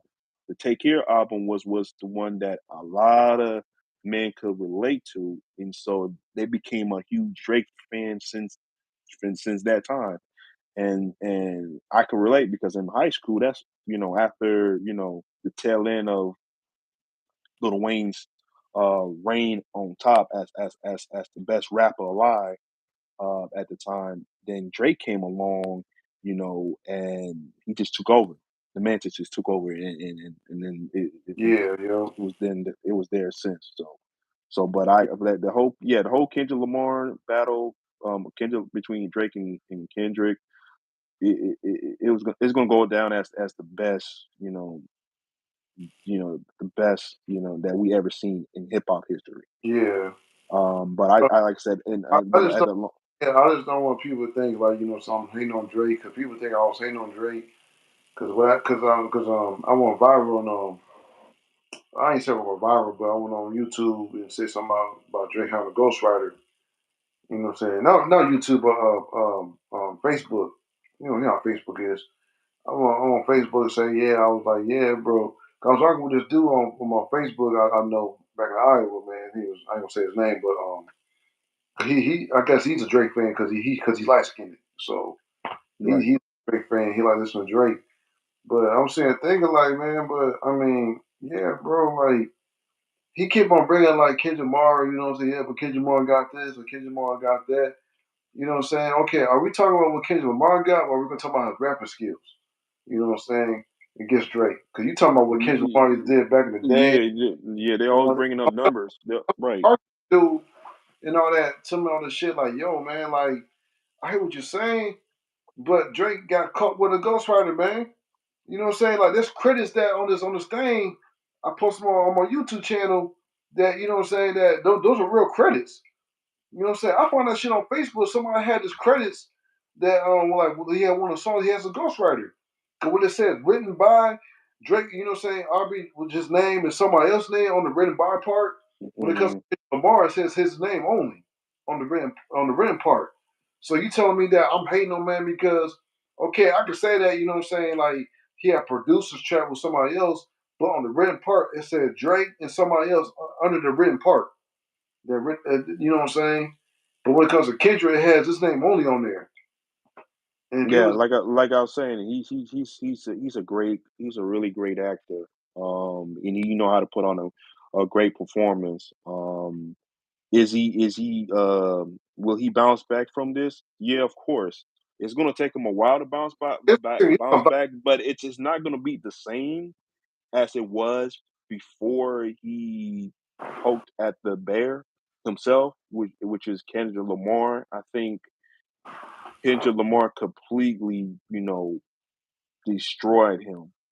Like yeah, that's from why J. Cole backed out. I see why J. Cole backed out now, man, because you know what I'm saying. Even though that J. Cole diss track on his album, you know what I'm saying. I might delete it later. Let's read this recent. He just post like, man, he had, but he took it off of the stream, and he did a concert, and he said the reason why he took that song off, that I was like, damn, J. Cole kind of snapped on that shit, man. I was like. But I realized, you know what I'm saying, I realized why he backed out, man, because Kendrick Lamar, because that's what they said Schoolboy Q yeah, told, Schoolboy Q. Yeah, told not to do it, man, because Kendrick Lamar is different, bro. Like, that nigga Kendrick. yeah, he's different, bro. Kendrick Lamar is different because he's been he's been at he's been studying Drake's every move since he and Drake came to the scene. And then you look at how everything transpired now. Like he mentioned that like he hate everything that he do. They're trying to mimic the culture. And so now that everything is out there now. It's now you seeing Drake is trying to get back to the scene, but you can tell that he's hesitant and he's trying to be more careful of what he put out now. Now he's doing songs with R&B artists, and you can tell that his outcome is not as great as what Yeah, it once was, and so people are now are they want something new. Like I think they people are tired of the same music that comes in the radio each and every day. Like they tired of Drake being the only artist, on top. right. Yeah, They want something different. And yeah, they want something to feel good from time to time, but people are getting tired of the same old, BS that these artists are putting out there. And so that's why yeah. people are Gotta you be seeing careful, man, with songs you doing, man. Like, don't put no hard songs. Like you gonna have to stick with pop songs, man. Because after that, you after he did with Kendrick Lamar, man, it just I don't like I said, it's never going to be the same for Drake. And that's what I'm yeah. saying. It's never. I mean, Drake is still going to be Drake, But but it's it's not going to be the same. but what it is, man, people think, I got beef with Drake or some shit, man, because in that song Pretty Lady though, man, I say something about Drake. I ain't diss that man. I say something about it, but I ain't really diss that man. All I say is, you know what I'm saying, look at Drake, got a baby by a porn star. I ain't trying to expose you, but the homies know who you are and what it is. You explain yourself why you got a baby with a porn star. You know what I'm saying? And Mm. what it is, like, I don't understand why y'all get bad, like, so yeah, but you had to diss that man because you don't know who you are. I did not diss that man. Well, you got to think about it. These are huge Drake fans, so they Yeah, always gonna they that's always what gonna I'm right. saying. At that time, I did not know that. Hmm. You know what I'm saying? Like, okay, this is more new. Because back then, like, you know what I'm saying, people had their own opinion and, like, they never get all mad and upset. These motherfuckers mad and upset because I said something about Drake. It wasn't even a fucking diss track. Like, Yeah. damn, it's sensitive, man. Like, Yeah, because when I heard that song, I mean, I don't. To me, I believe. To me, I didn't think that you were going at Drake. I mean, you was stating the obvious, about right. about the situation, but it was already out there. It was already out there, and But so like people think I was talking about. Okay, first of all, when I made the song "Pretty Lady," they was thinking that I'm dissing women now because so you must hate pretty ladies now. And first of all, I did not say that, man. Like, and then now people, and after that, this one girl, I think she listened to my song, and I ended up posting on Facebook. I posted my album on Facebook, and she said she liked my songs she liked my album. And I guess she messaged me talking about, hey, what's up that song Pretty Lady though, man? I don't like that song. I asked her, okay, so what do you like about it you don't like? What song you don't like about it? She said, like, yeah, but it's like you dissing women. You saying you don't like pretty girls. You like you, and then one thing is like, I'm kind of a Drake fan, and I didn't like how you disrespected Drake. You know what I'm saying? And I was trying to explain to her, okay, but do you know what I said in that song?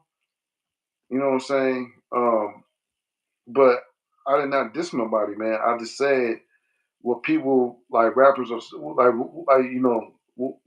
like when rappers are doing out there when they put their stuff out there. I'm just saying that what they doing. I'm not out there disrespecting them because I don't know these dudes. But if I see some shit, okay, that's like me, whatever, man. If I see you, whatever, man, jump on the water, a bunch of gators, you know what I'm saying? And then I see like, oh, this motherfucker jump on the water, gators. Oh man, you should not say that, but he just did it. yeah, He jumped on the yeah, water, man, he just did it. And so now that's a diss. I'm saying it. I mean, he right. when I say it. Yeah. Yeah, I think people are going like, yeah, you got it's mainly dudes that go so hard for Drake because, like I said, I'm going back to how Drake was pretty much putting these guys on game on how to get a certain type of woman. Because Drake is known to get every Instagram models, and so a lot of these dudes are so fascinated and amazed by that, and like they want to be put in that same shoes as Drake. And so when we go back to the whole Kendrick Lamar and Drake aspect, people are going so hard for Drake is because of, okay, dang, if I be around Drake, then I might give me some some pussy, for because he surrounded himself with bunch of baddies and Mm-hmm. the girls that he's smashing are attractive. So I think, Right.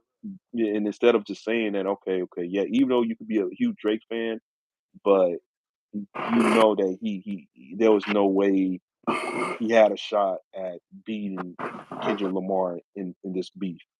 There is no shot at all, Right. and Hey man, and this so yeah, it was based off of just emotional aspect of, okay, if I stick up for Drake, then maybe Drake can do an interview with me, like you see these other dudes, the other dude that you these all these former artists, they're trying to cape for him, and then trying to make any of a excuse of why he won the battle and why Kendrick didn't win the battle. So they going based off of antics and tactics, that Drake is normally right. doing, especially trolling on social media.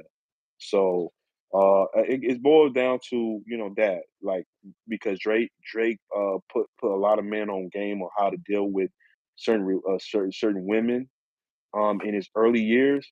That's what a lot of these men gravitate towards Drake uh, uh, for, because he pretty much gave him advice on how to deal with breakup relationship when he wasn't on that tough man Like stuff. Marvin's room, like Marvin's Yeah, room. yeah. I'm telling you, the barber's room, everything, bro. I'm telling you that to me. When I tell you, bro, I don't that like that. to Man, that song's whack though, man. I don't like it. I mean, yeah, but shoot, a lot of majority of men that ride with Drake, they seem to like not only that song and that album, but Yeah, yeah, I understand that why people like that song, but it just like I said, we got a new wave of fans now, man. These young kids, they I don't know. It just like to me though, man. It seems like we and like in our young days, man, we like to hear something that means something to us, man.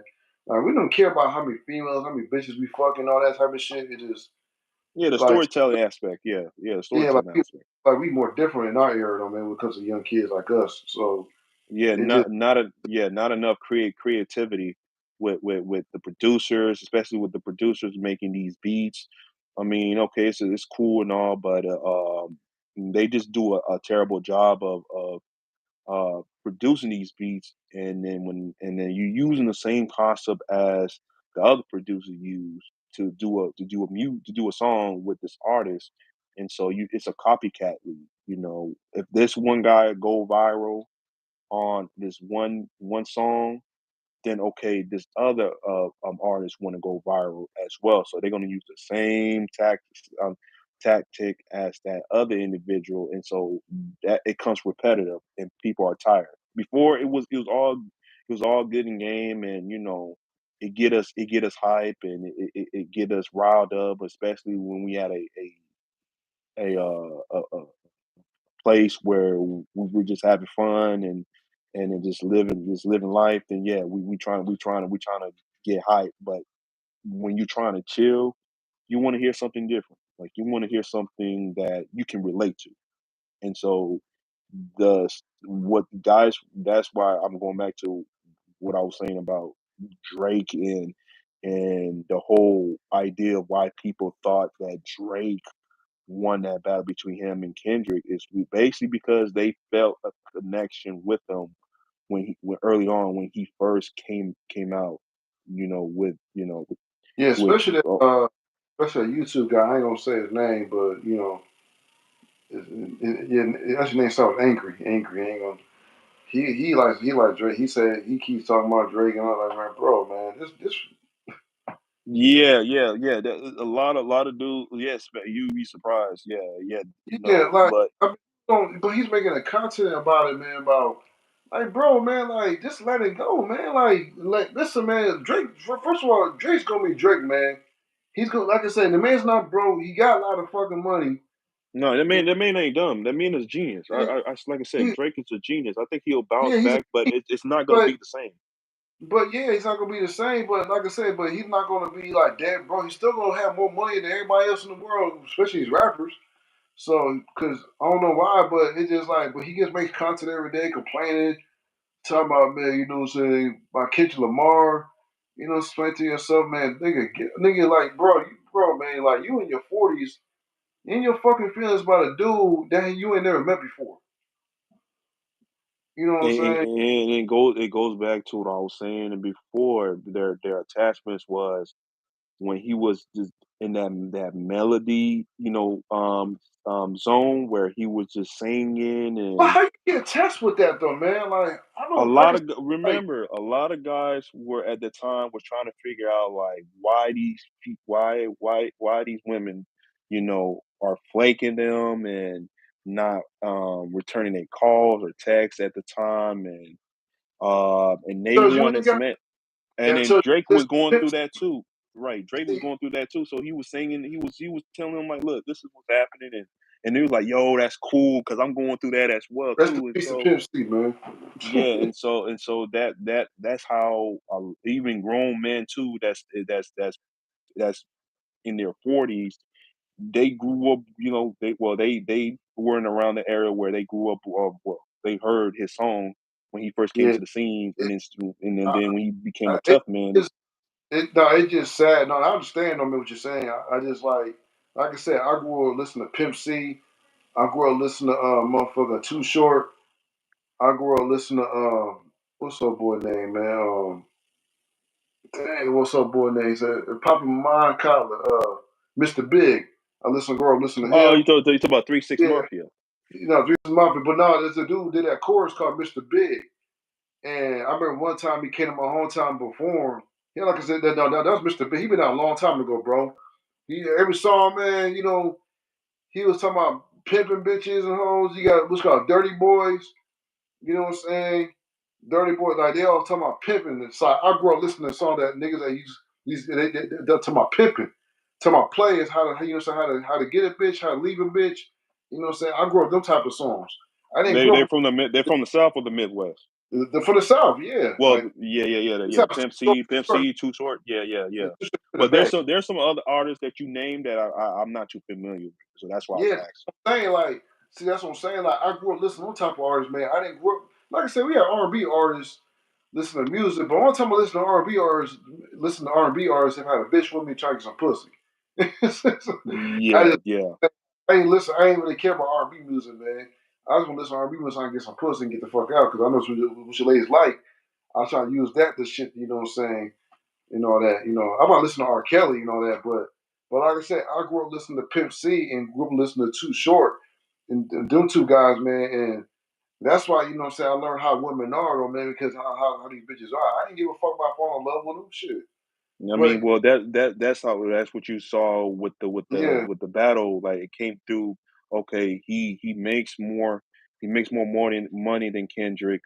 Kendrick is signed to a record label company that he can't get out his contract, so that's the reason why he's having issues putting out music album. And then meanwhile, he's already doing shows, making a ton of money on tour, but that money goes. Some of the money he doesn't receive that amount, mm, and so they're comparing that to his lifestyle to Kendrick's lifestyle because Kendrick don't brag. He don't front. He just low key. He stay out of the limelight. Like he said, he live a boring life, whereas Drake is more flashy. Like he's flamboyant. He wants everybody to see that he's that guy, and so that's what people are fascinating is yeah. And Drake's plus, lifestyle. They're not gonna go gravitate towards a person like Kendrick until now. yeah, because Kendrick married, though, man. He got married, he got kids, though, man, so there's a difference. Drake, he's single, whatever, man, fucking bitches and all that, so he's, like I said, like you say, they have both different lifestyles. Hmm. That's what, man. You know what I'm saying? He don't be in a lifestyle because he's married, has kids, and most people who are married, have kids, don't want to be in that lifestyle, man. So Yeah, because a lot of these people are just they're looking at these artists, they thinking that these guys are, well, besides Drake, because Drake is the only person that got it, but they look at artists and thinking that these artists got it. You know, they live in this lavish lifestyle. You know, they buying jewelry, they can afford this, they can afford that, and then so they get excited. And that's where it becomes a problem when you have these discussions and you're having these debates about, okay, who what won the battle between Kendrick or Drake, and people will always point out Drake won because of his accomplishments from over the years.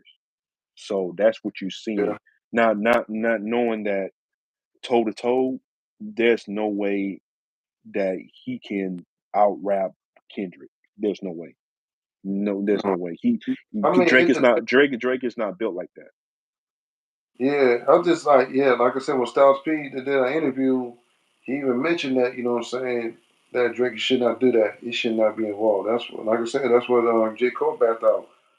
You know what I'm saying, not doing it, man. Like even though Drake, Drake hosts the battles, the rap battles, that the one rap battle I was talking about when Lower Lux and Geechee Gotti was battling. You know what I'm saying? They did a shit on Drake's birthday. And one thing is like it's just like yeah, I understand Drake gets to battle rap. He watched battle rap, but that doesn't mean that you're a battle rapper. That's like me watching battle rap, but I'm not a battle rapper. I watch it, but I'm not a battle. But I'm not being that type of shit that y'all battle. You know what I'm saying? Yeah, I But think, yeah, you're right. Because for me, the difference between that and the battle rapper, rapping and rap is two different, like, league yeah, lane. Like, it's Drake like is you got no. I mean, we got battle rappers that can out rap a actual rapper that's in yeah, no. that's I'm just saying like battle rap. No, because right now, because battle rapper was whatever, man. They doing acapella battle rap. You know what I'm saying? But battle right. rapping, you know what I'm saying? It's a difference between battle rapping on beat and battle rapping on acapella. Because acapella, whatever, man, you just say words, whatever, man. You ain't rapping on beat. You just say you spit your shit. You know And what I'm that's saying? why, and then that's what I said. It's totally different from just Yeah, actually you can rap, but then go doing it without, like, just going acapella and then yeah. just rap it off the dome, and then yeah, See, right, right. see, this is an old video. Somebody posted an old video on social media.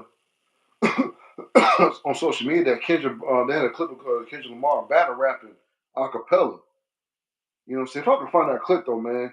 If I can find that clip, he was battle rapping, man. It was like an old clip. You can tell it's an old clip. You know No, what I'm yeah, I believe that he battled rap over the years before he became saying? Yeah, what he became. Yeah. because it was on social media. They had they had a small clip. Some dude on one of his some of his homies, whatever, man, was talking about. Say, yeah, Kendrick Lamar and battle rap back in the day, acapella, that. Because Kendrick Lamar, he knows these type of battle rappers right now, like this battle rapper, what's called the URL with Smack Era and Smack and Ken Down. He knows these battle rappers, man. Like, Yeah, yeah, he grew up in the DVD era. Yeah, yeah, he grew up in the DVD yeah, era. yeah. Yeah, Oh yeah, 'cause he has this guy named Daylight. He's a battle rapper too, and he did a diss song. Matter of fact, let me pull that up, man. He did a diss song against Drake because I guess Drake flaked him out because I guess he's supposed to get a feature from Drake, and Drake, and you know what I'm saying, and Drake never hit him up. So he and made what he was the one that wrote the lyrics for, I mean, the songs for him for those two yeah, diss tracks. yeah, Yeah, yeah, well, yeah. yeah, yeah, man. He was supposed to do that though, man. I was like, man, I I told mean, yeah. you, bro, like, and I heard that song, man. Daylight can rap though, man. If you know Daylight, he can rap. He was on J. Cole's album too, though, man. This recent album. No, I didn't know that. But yeah, like I said, like I said, without he's not known to rap toe to toe with the guy likes of Pusha T, for instance. Pusha T, when Pusha T, diss him in his album, and Drake's rebuttal was crickets. Like he had no rebuttal. Like everything that Pusha T said in the song Yeah, it's right, about, bro. You read he that?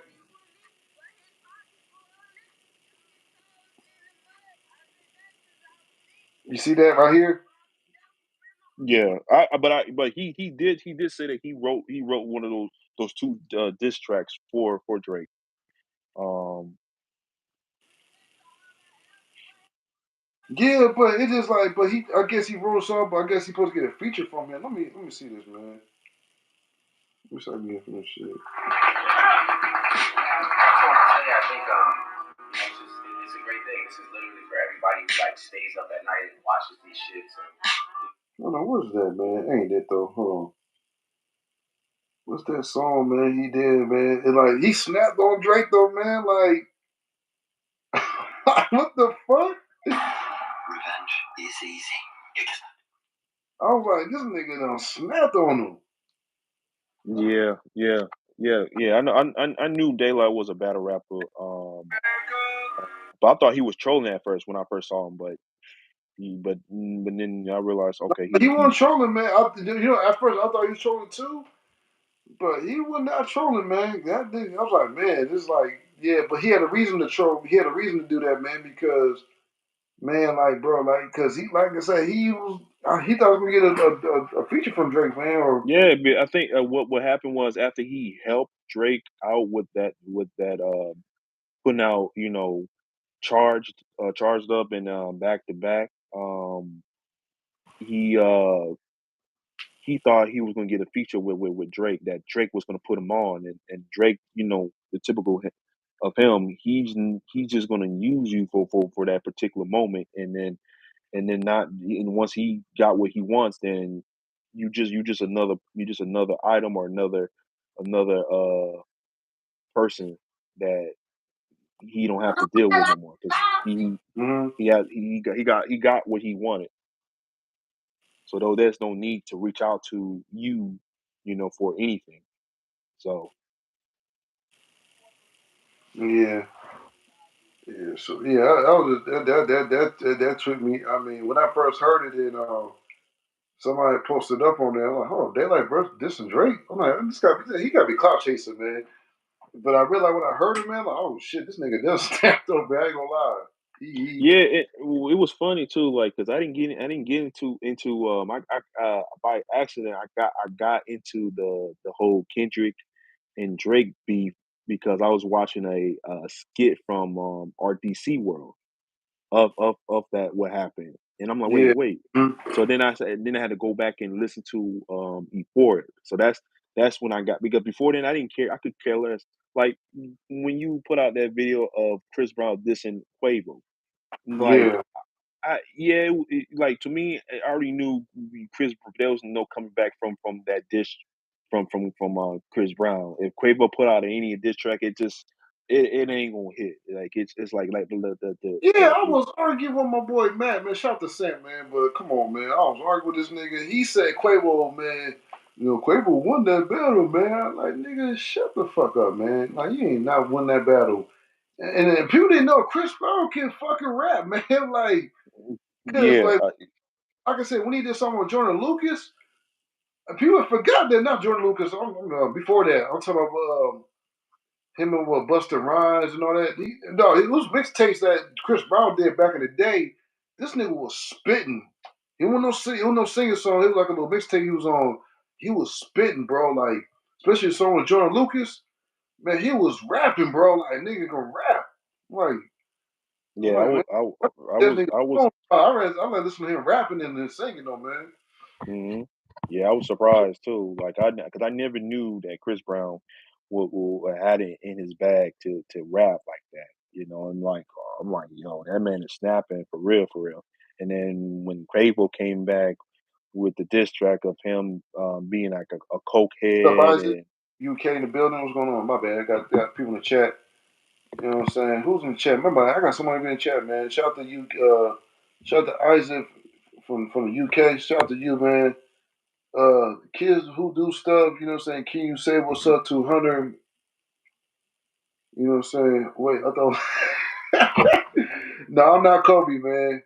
Damn, everybody say that on Kobe, bro. Like, damn. Yeah, bro, you do look like Kobe though, for real. I ain't gonna lie. Yeah, he looks like Kobe from the brown top. Yeah, that's what he want to say. But one thing, I'm not tall as Kobe, man. Shout out to my people in the UK. I got people in the UK. Who else came in last week though, man? It's from the I got people overseas, man, watching me though, man. Shout out to y'all, man, who's outside America watching me, man. Appreciate y'all coming to chat. My bad, we was sitting there talking, man. This is my boy, Bruce, my boy Bruce. You know what I'm saying? We did a couple of live streams together in the past. You know what I'm saying? We were talking about random topics. You know what I'm saying? What we think? Yeah, yeah, man. One thing is, man, I'm still alive though. Yeah, but yeah, yeah. but say, but when Chris Brown, when I found out, I mean, I know that, you know what I'm saying, I didn't know what Chris Brown, you know what I'm saying, even though when Chris Brown was making a diss track against Quavo, I didn't know what it was about. Then I forgot that, you know what I'm saying, it was about something else. You know what I'm saying? And bro, I was like, bro, Quavo and Chris Brown dissing, like, so I'm thinking like man, I'm sitting there thinking about, yo, bro, man, Chris Brown, don't kill this nigga, man, because I forgot Chris Brown can rap. And as soon as Chris Brown dropped that diss track, man. No, because I think Quavo came out in first, right? Did I he? didn't know, bro, because remember, I don't listen to, to like today's music. I haven't listened to an artist in years.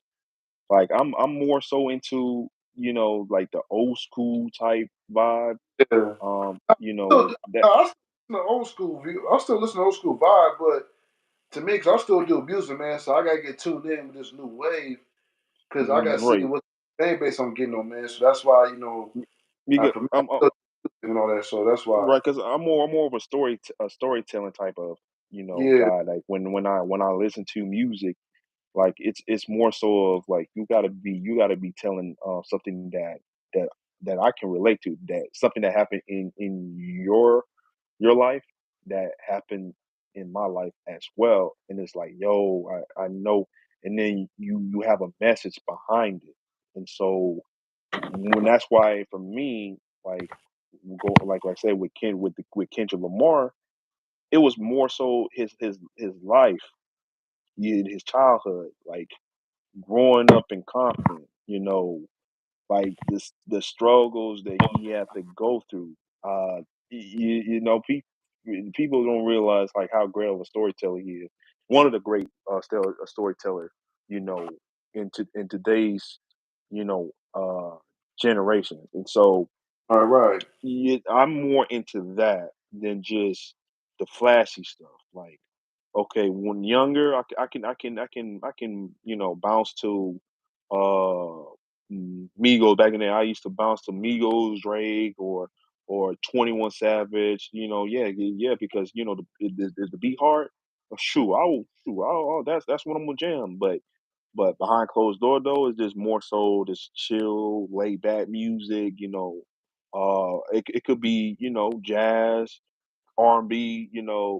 Right, right. Guys, music that people or older generation grew up to listen to.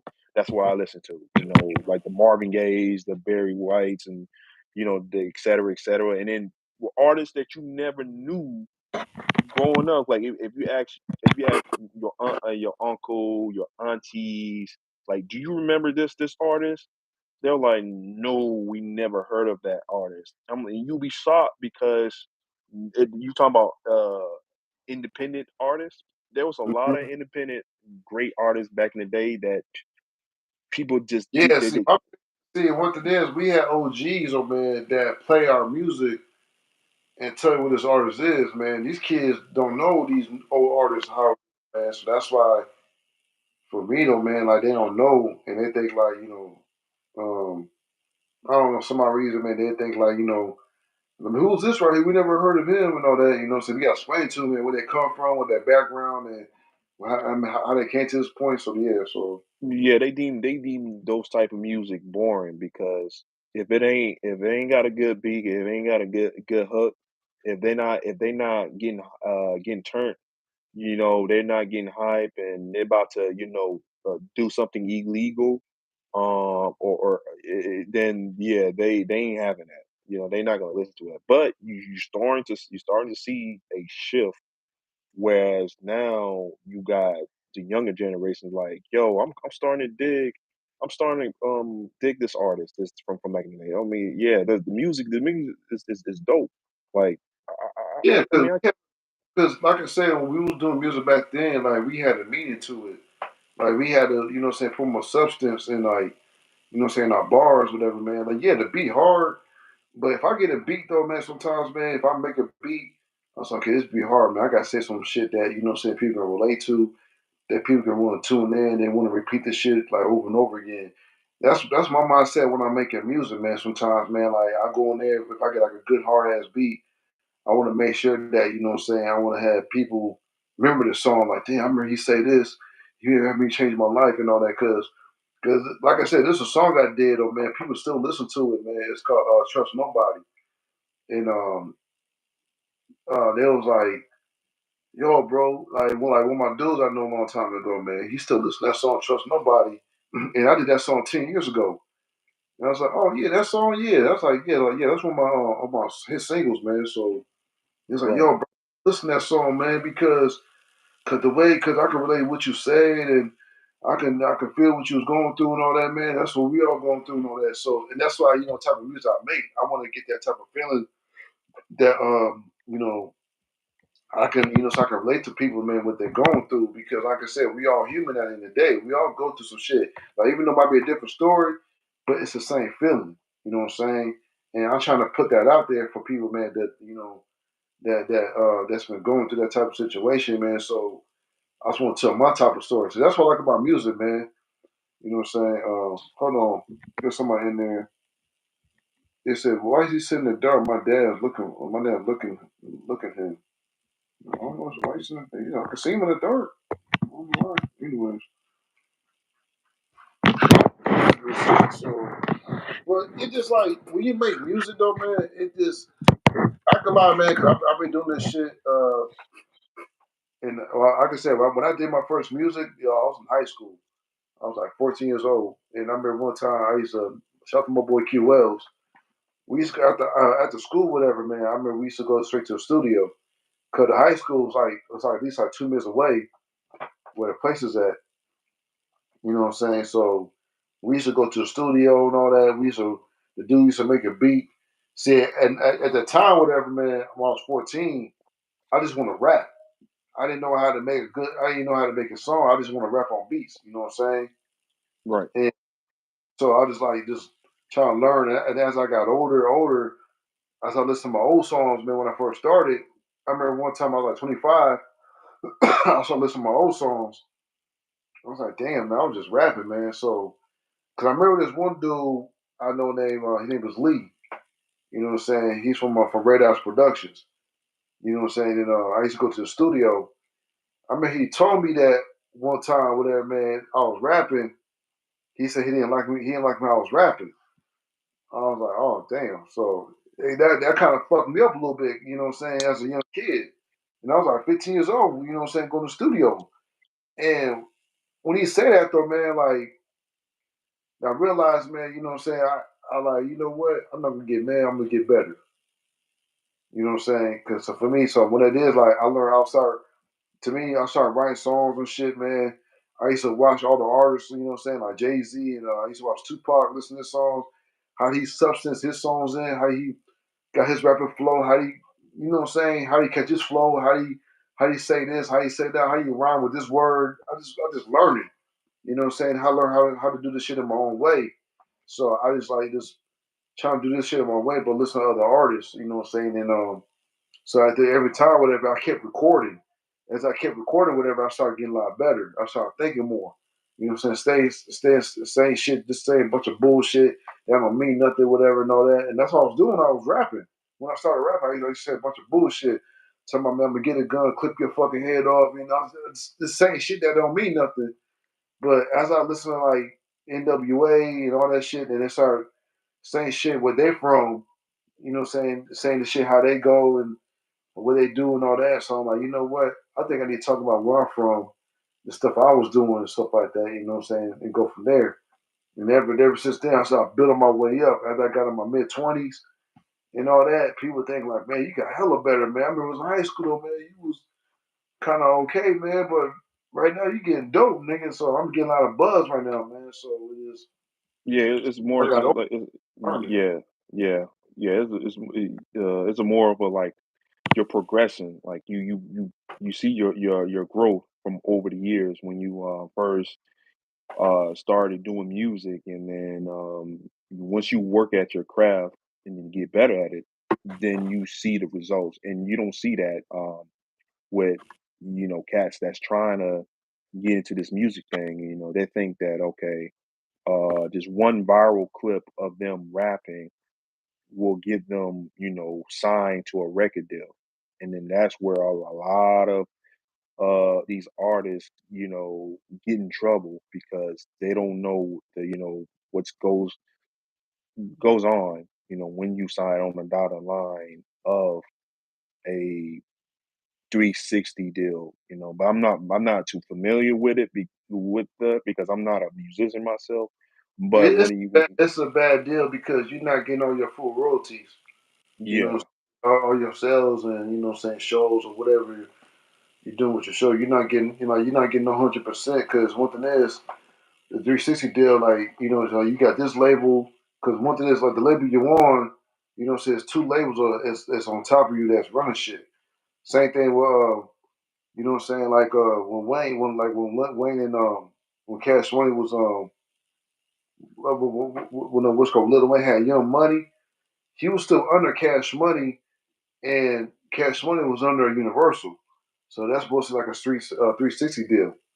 So you're not getting like the full potential of your money because you still got to pay the bit label whatever man that you're paying. yeah, the big boss. You still got to pay the big boss Yeah, his cut, and so that's what a lot of artists when they sign you to $1 million now, they literally uh loaning you the $1 million. Like they invest in $1 million in you. And so all that $1 million that they invested in you are going towards, producers, mixing and mastering your music, yeah. Mhm. the paying studio time, That's video shoots. That's what and that's goes why along with it. Tech Nine. That's why Tech Nine was explained to. That's why Tech Nine was one time he said to stay independent because you be still you like I say like if you got like even though you got your regular label, but if your regular label is still under a big time label like Universal or Def Jam or Atlanta Records or Universal Records or any type of big labels, whatever, your record label still got to pay them.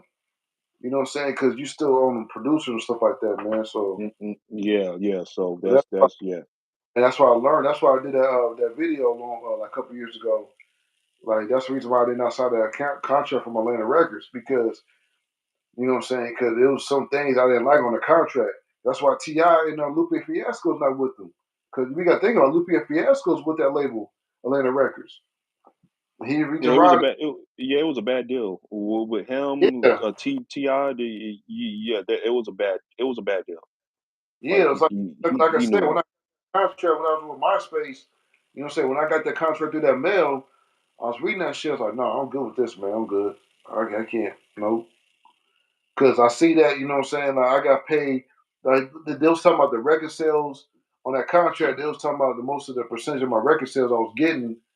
I'm not getting the full potential of my record sales when it comes to shows. I'm not getting the full 100% on my record on my shows. I'm getting half of the shit. And one thing is, I got paid for studio time. Like one thing is, like you still got paid for studio time, even though you still got your own studio. That's what I was. One thing is, I was reading the contract. You know what I'm saying? This time about the percentage of the money, whatever, man, the contract. You know what I'm saying? This time, like, yeah, but I got my own shit. So why, you know what I'm saying? Like, why I still got paid studio time, and I still got my own shit. And that's why, you know what I'm saying? With Shaq, you know what I'm saying? Shaq was going to do the same thing too, because he was on Drink Champs, and when he did that album, what was it called? Can't Stop the Rain. Hmm. Remember, like, you remember Shaq had the album? Yeah, he was on. I think it was on the Universal, I think.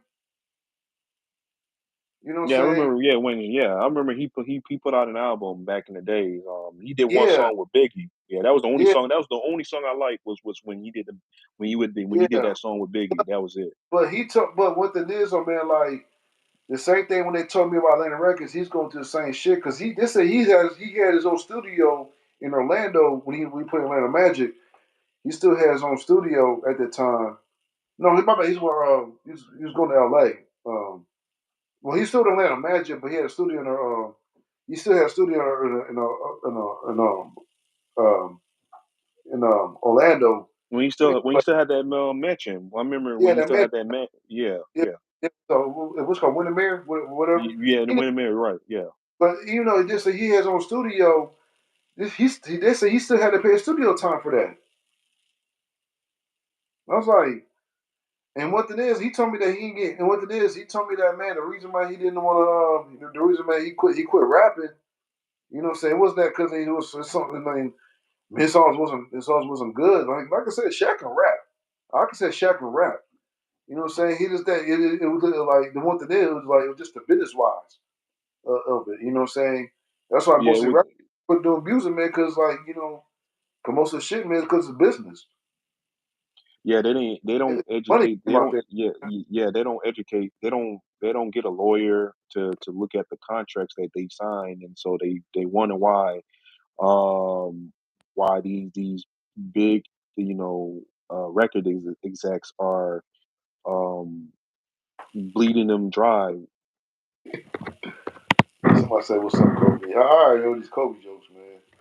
Shout out to y'all, man. But Yeah, so but yeah, man, so like I said, is yeah, it's just the borderline of the type of music I grew up in, and like the creativity of the art of hip hop, and then you don't see that in today's genre of music. And I believe good, in it's all about clicks and views, man. We see that because, yeah, it's all about clicks and views, and that's and why the record labels are smart to see that. They might, like they might, they might get like a bitch like Sexy Red.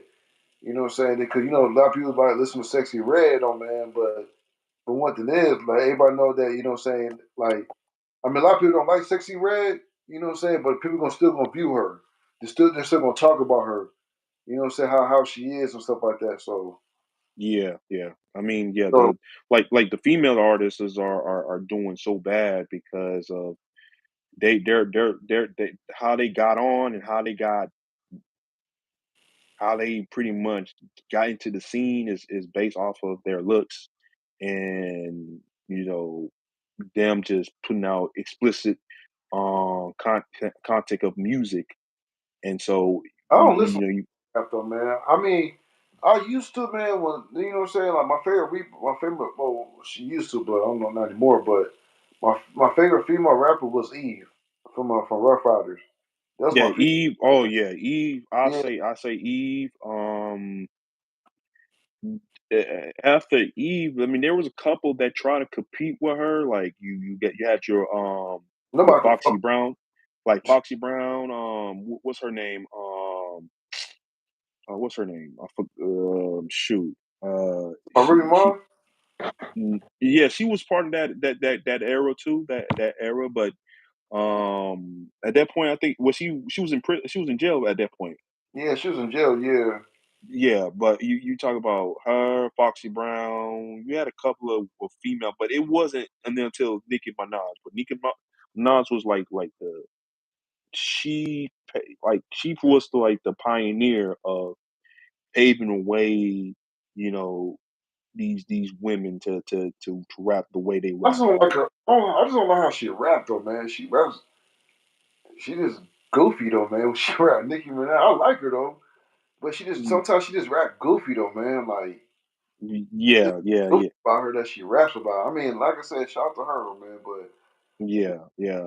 I mean, you're right. So, but you that's what you're seeing. Like you're seeing that they're not able to sell out shows, concerts, you name it. And I mean, basically they're not that talent.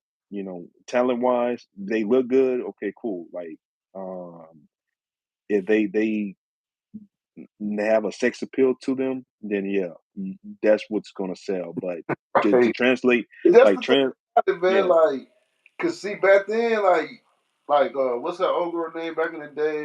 Roxanne. What's called MC Light. We had um, you said what's called Lady Rage. We had her. hmm But we had a lot of female rappers that was rapping though, man. That was making a name for themselves.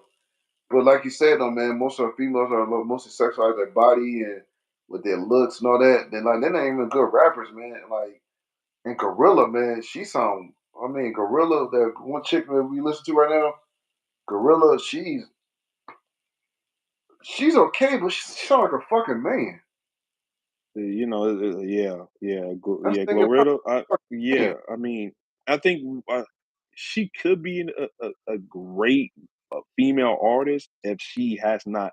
She could have stayed remained independent, and I'm telling you, she would have grown, you know, popularity wise, amongst Yeah, her Memphis too, genre. though, man. Shout to Y- Memphis. She from Memphis, Yeah, so right. But I think her signing under Yo Gotti, she kind of messed up on that. yeah, man. I think she should have remained independent wise as an artist. But like you said, most men will take that route and take a risk of being independent, whereas a female artist, once they're being promised this that they being gifted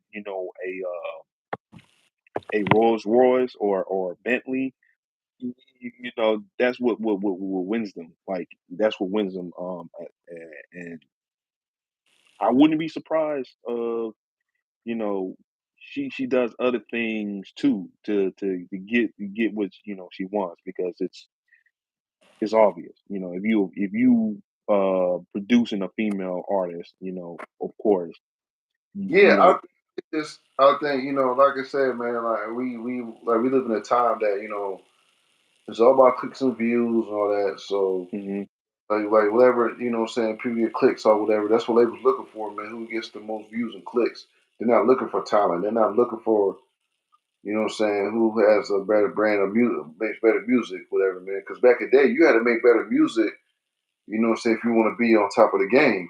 But now, whatever, man, it's all about so who got the most clicks and views to be on top of the game, and it's and then all that I don't know y- more, y- man, because it's mostly y- business. So yeah, that, and then you've seen a lot of big time music execs are pretty much hurting, like, pocket wise, because they uh, realize that we're spending the amount of money and resources on this particular individual, and he's a one hit wonder. He became a flop. So now they're trying to figure out other alternative or other ways to get someone to replace that but artist that they got. the good thing about it, I like about this internet shit, like what I'm saying, it gets you money though. It just got the wrong people in it. You know what I'm saying? So I'm not knocking the ones making their money. You make your money, but you know what I'm saying. But to me, like as a fan of music, I like to see good quality music. You know what I'm saying? And now right now, I don't hardly see that right now. I see a lot of bullshit, a lot of mumble rappers talking about they sipping lean and we got 10 I got 10 hoes. You know what I'm saying? I be at trap house, you know what I'm saying, sending bricks into them. I'm like, all this shit y'all saying though, man, like, I mean, it don't make no sense. You know what I'm Yeah, saying? right, but you just have to you got to realize the generation that we grew up in. We grew up in a generation where this is the type of music that they grew up on. These younger generations But grew up on this type but of music. but do you think Nas was right though, man? Just that hip hop was dead before this shit came up? No, it been dead. Like rap, like after when you started seeing gangster rap came into the scene, all the and then you seeing Puff Daddy in music videos being flashy, and like there's another way you can be a hardcore thug and this and that and the third. Yeah, it completely changed the direction of hip hop. Like hip hop used to be, storytelling and how nice you were on the mic. But now all of a sudden you're not it's about okay, money, clothes, women, spending a lot of money on VIP, and then bottles too. Cristal used to be a thing back in the day. If you pop in Cristal champagne, bro, that means you had it. Like you got it like that. Yeah. So and then yeah, so yeah, he was right. Like hip hop is dead, but in people's and young people's defense though they got to realize though it's like okay, yeah, in your era you guys were criticized of the type of music that y'all were Yeah. listening to. Because I think Jeezy was kind of upset because you know it was like a little. I remember that I used to go on this website called hiphopgame.com, and they used to put like you know what I'm saying like new music right now. They put news at Jeezy's on the radio station. He was mad at Nas, so hip hop was dead. You know what I'm saying? And I remember that you know what I'm saying what he said on the radio station because he was arguing with this lady because the lady was a host on the radio station. Like I think it was in Philadelphia. He was up there. He was doing a show that he had to go to promote, do a show out there. Like I And think promote his album or his show probably. Yeah. yeah, what shit? What?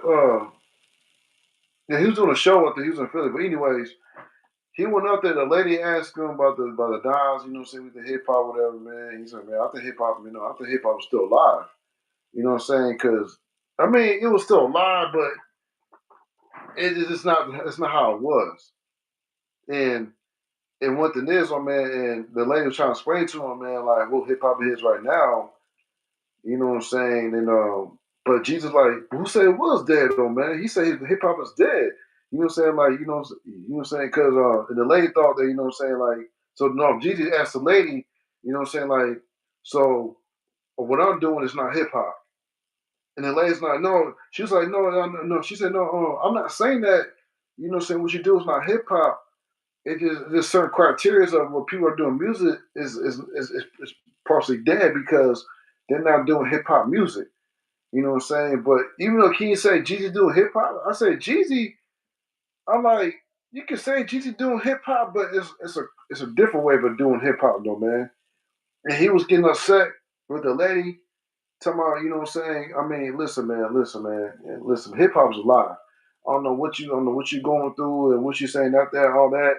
Then you can tell Jeezy walked off the radio station. He just walked out because he got tired of listening to the lady talking about, you know what I'm saying, my hip hop is dead. He came on explaining to himself, like, you know what I'm saying, first of all, man, who said it was dead? You know what I'm saying? Like, you know what I'm saying? You said it was dead, you know what I'm saying? But you got Nas coming out saying hip hop is dead. He's trying to figure out, man, why is it dead though, man? You know what I'm saying? And Nas, he explained what he's saying is like Nas. What he's saying is he's trying to get an explanation why Nas said that hip hop was dead, because he didn't know that why Nas was saying that, but he didn't get no explanation why hip hop was dead. For some odd reason, that's why. Yeah, because I remember he even came out. I don't. Yeah, he came out with a song of that nature. I didn't get a chance to listen And to what's it. so Like crazy, man? And what's so crazy? After that interview, like you said, like a year later, whatever, him and Nas got a song together. You know, so my yeah, president, my president blue. Let's say my Lambo is blue. But one thing is, oh man, like they, like I said, Nas had an issue with Jeezy was saying because like, and one thing is like Nas didn't get mad at Jeezy because what he said because he disagreed with him, man. Because that man, like man, I just because what this Nas had his opinion, Jeezy had his opinion. So like I said, like we can both disagree on things, man, but at the same time we can still work together. You know what I'm saying? For me, you know, man, for me, you know what I'm saying? Like we had disagreements about some shit that we say. You know what I'm saying? You disagree about that, but at the same time, that's your opinion. Like we just going based off opinions, man. That's what Nas and Jeezy had going on at that time, though, man. But they did not have no beef with each other and all that. You know what I'm saying? But I guess you know what I'm saying. A woman was saying that you know what you're doing is kind of not not hip hop. and all that. So Jesus trying to explain to a woman, you know what I'm saying? Okay, like what I'm doing is not hip hop. That's don't, I mean, you know what I'm saying? Like that don't make no sense. You know what I'm saying? She was Yeah, like, yeah, the music he was doing. You talking about trap music and all that, but that's part of hip hop. He's talking about how he was hustling. You know what I'm saying? He's telling a story while he's hustling. Hip hop it means you telling a story. You know what I'm saying? You got some substance, you telling a story. Where you come from and stuff like that. yeah. Same thing. Sometimes, yeah, yeah. Sometimes people want to hear nonfiction story or a fiction story, but at the Yeah, end of the day, it's still a story that's being told. But it's just that the way music is being portrayed nowadays, especially hip hop, is or yeah, rap.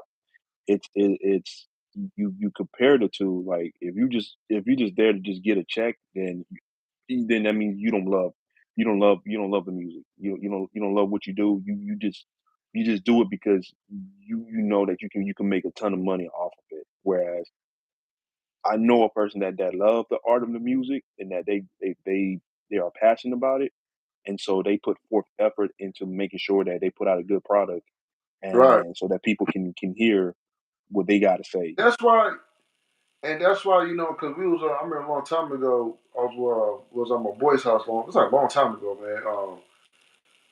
What's called DJ L Murray. I interviewed on my interview. We was just house one time. It was me, my boy Matt Sampson, and this like one of my boy named Jay.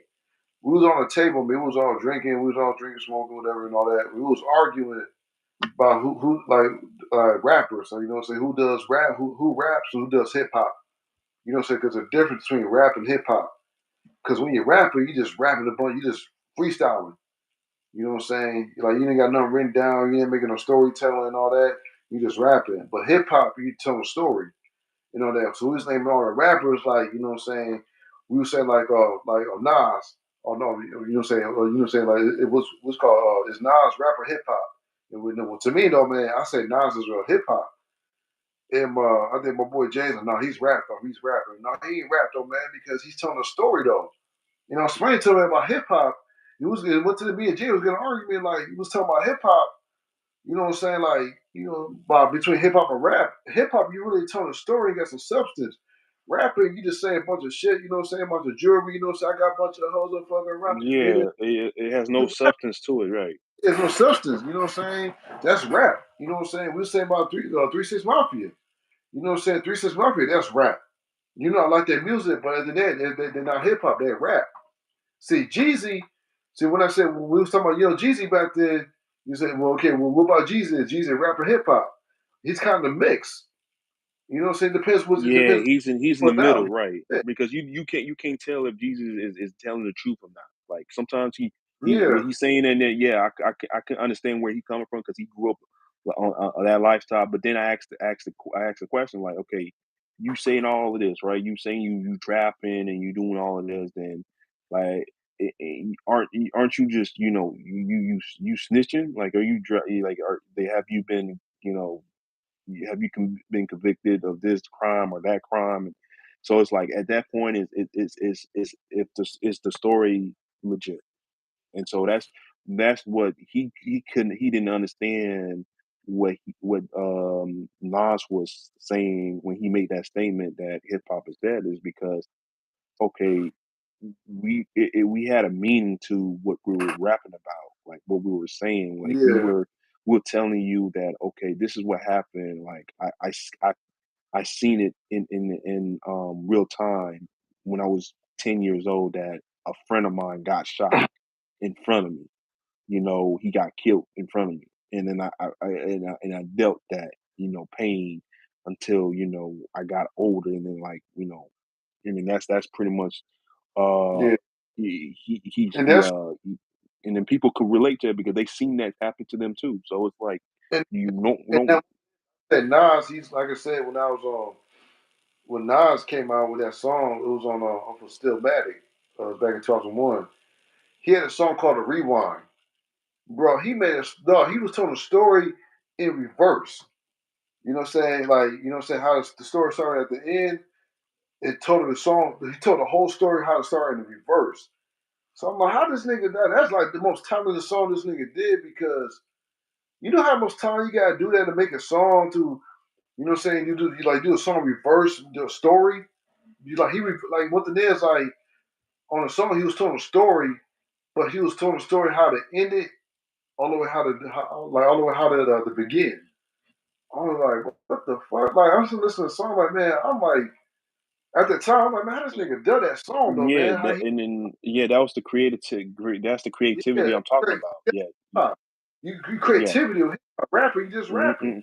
Yeah, because it was like, yo, it's crazy that he started off telling like, the back end of his story of at the end, but then he rewind and reverse it back to the beginning, which is supposed to be Yeah.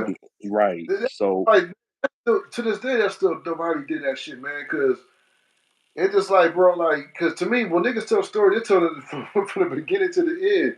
This nigga start from the end to the beginning. That's like I was listening to the song, like, hold on, man. Cause to me, when I first heard that song a long time ago, when it first came out, I'm sitting thinking like, man, this nigga, hold on, man. I had to listen to the song a couple of times, like, cause I heard a song called Rewind. I ain't know what the song's about, but I realized, man, hold on, man. He telling the story in reverse. How the shit started, you know what I'm saying, at the end, but how it started, but how the you know what I'm saying, but it just like it was crazy, man.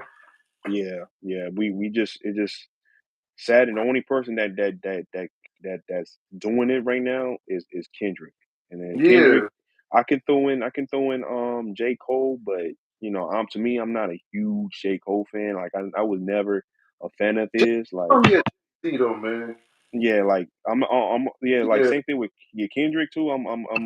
I'm not a Kendrick fan, but I like his music. Like I But they like say because but they say Kendrick is a West Coast of Nas. He's Kendrick yeah, West Coast. yes, yes, I 100% agree.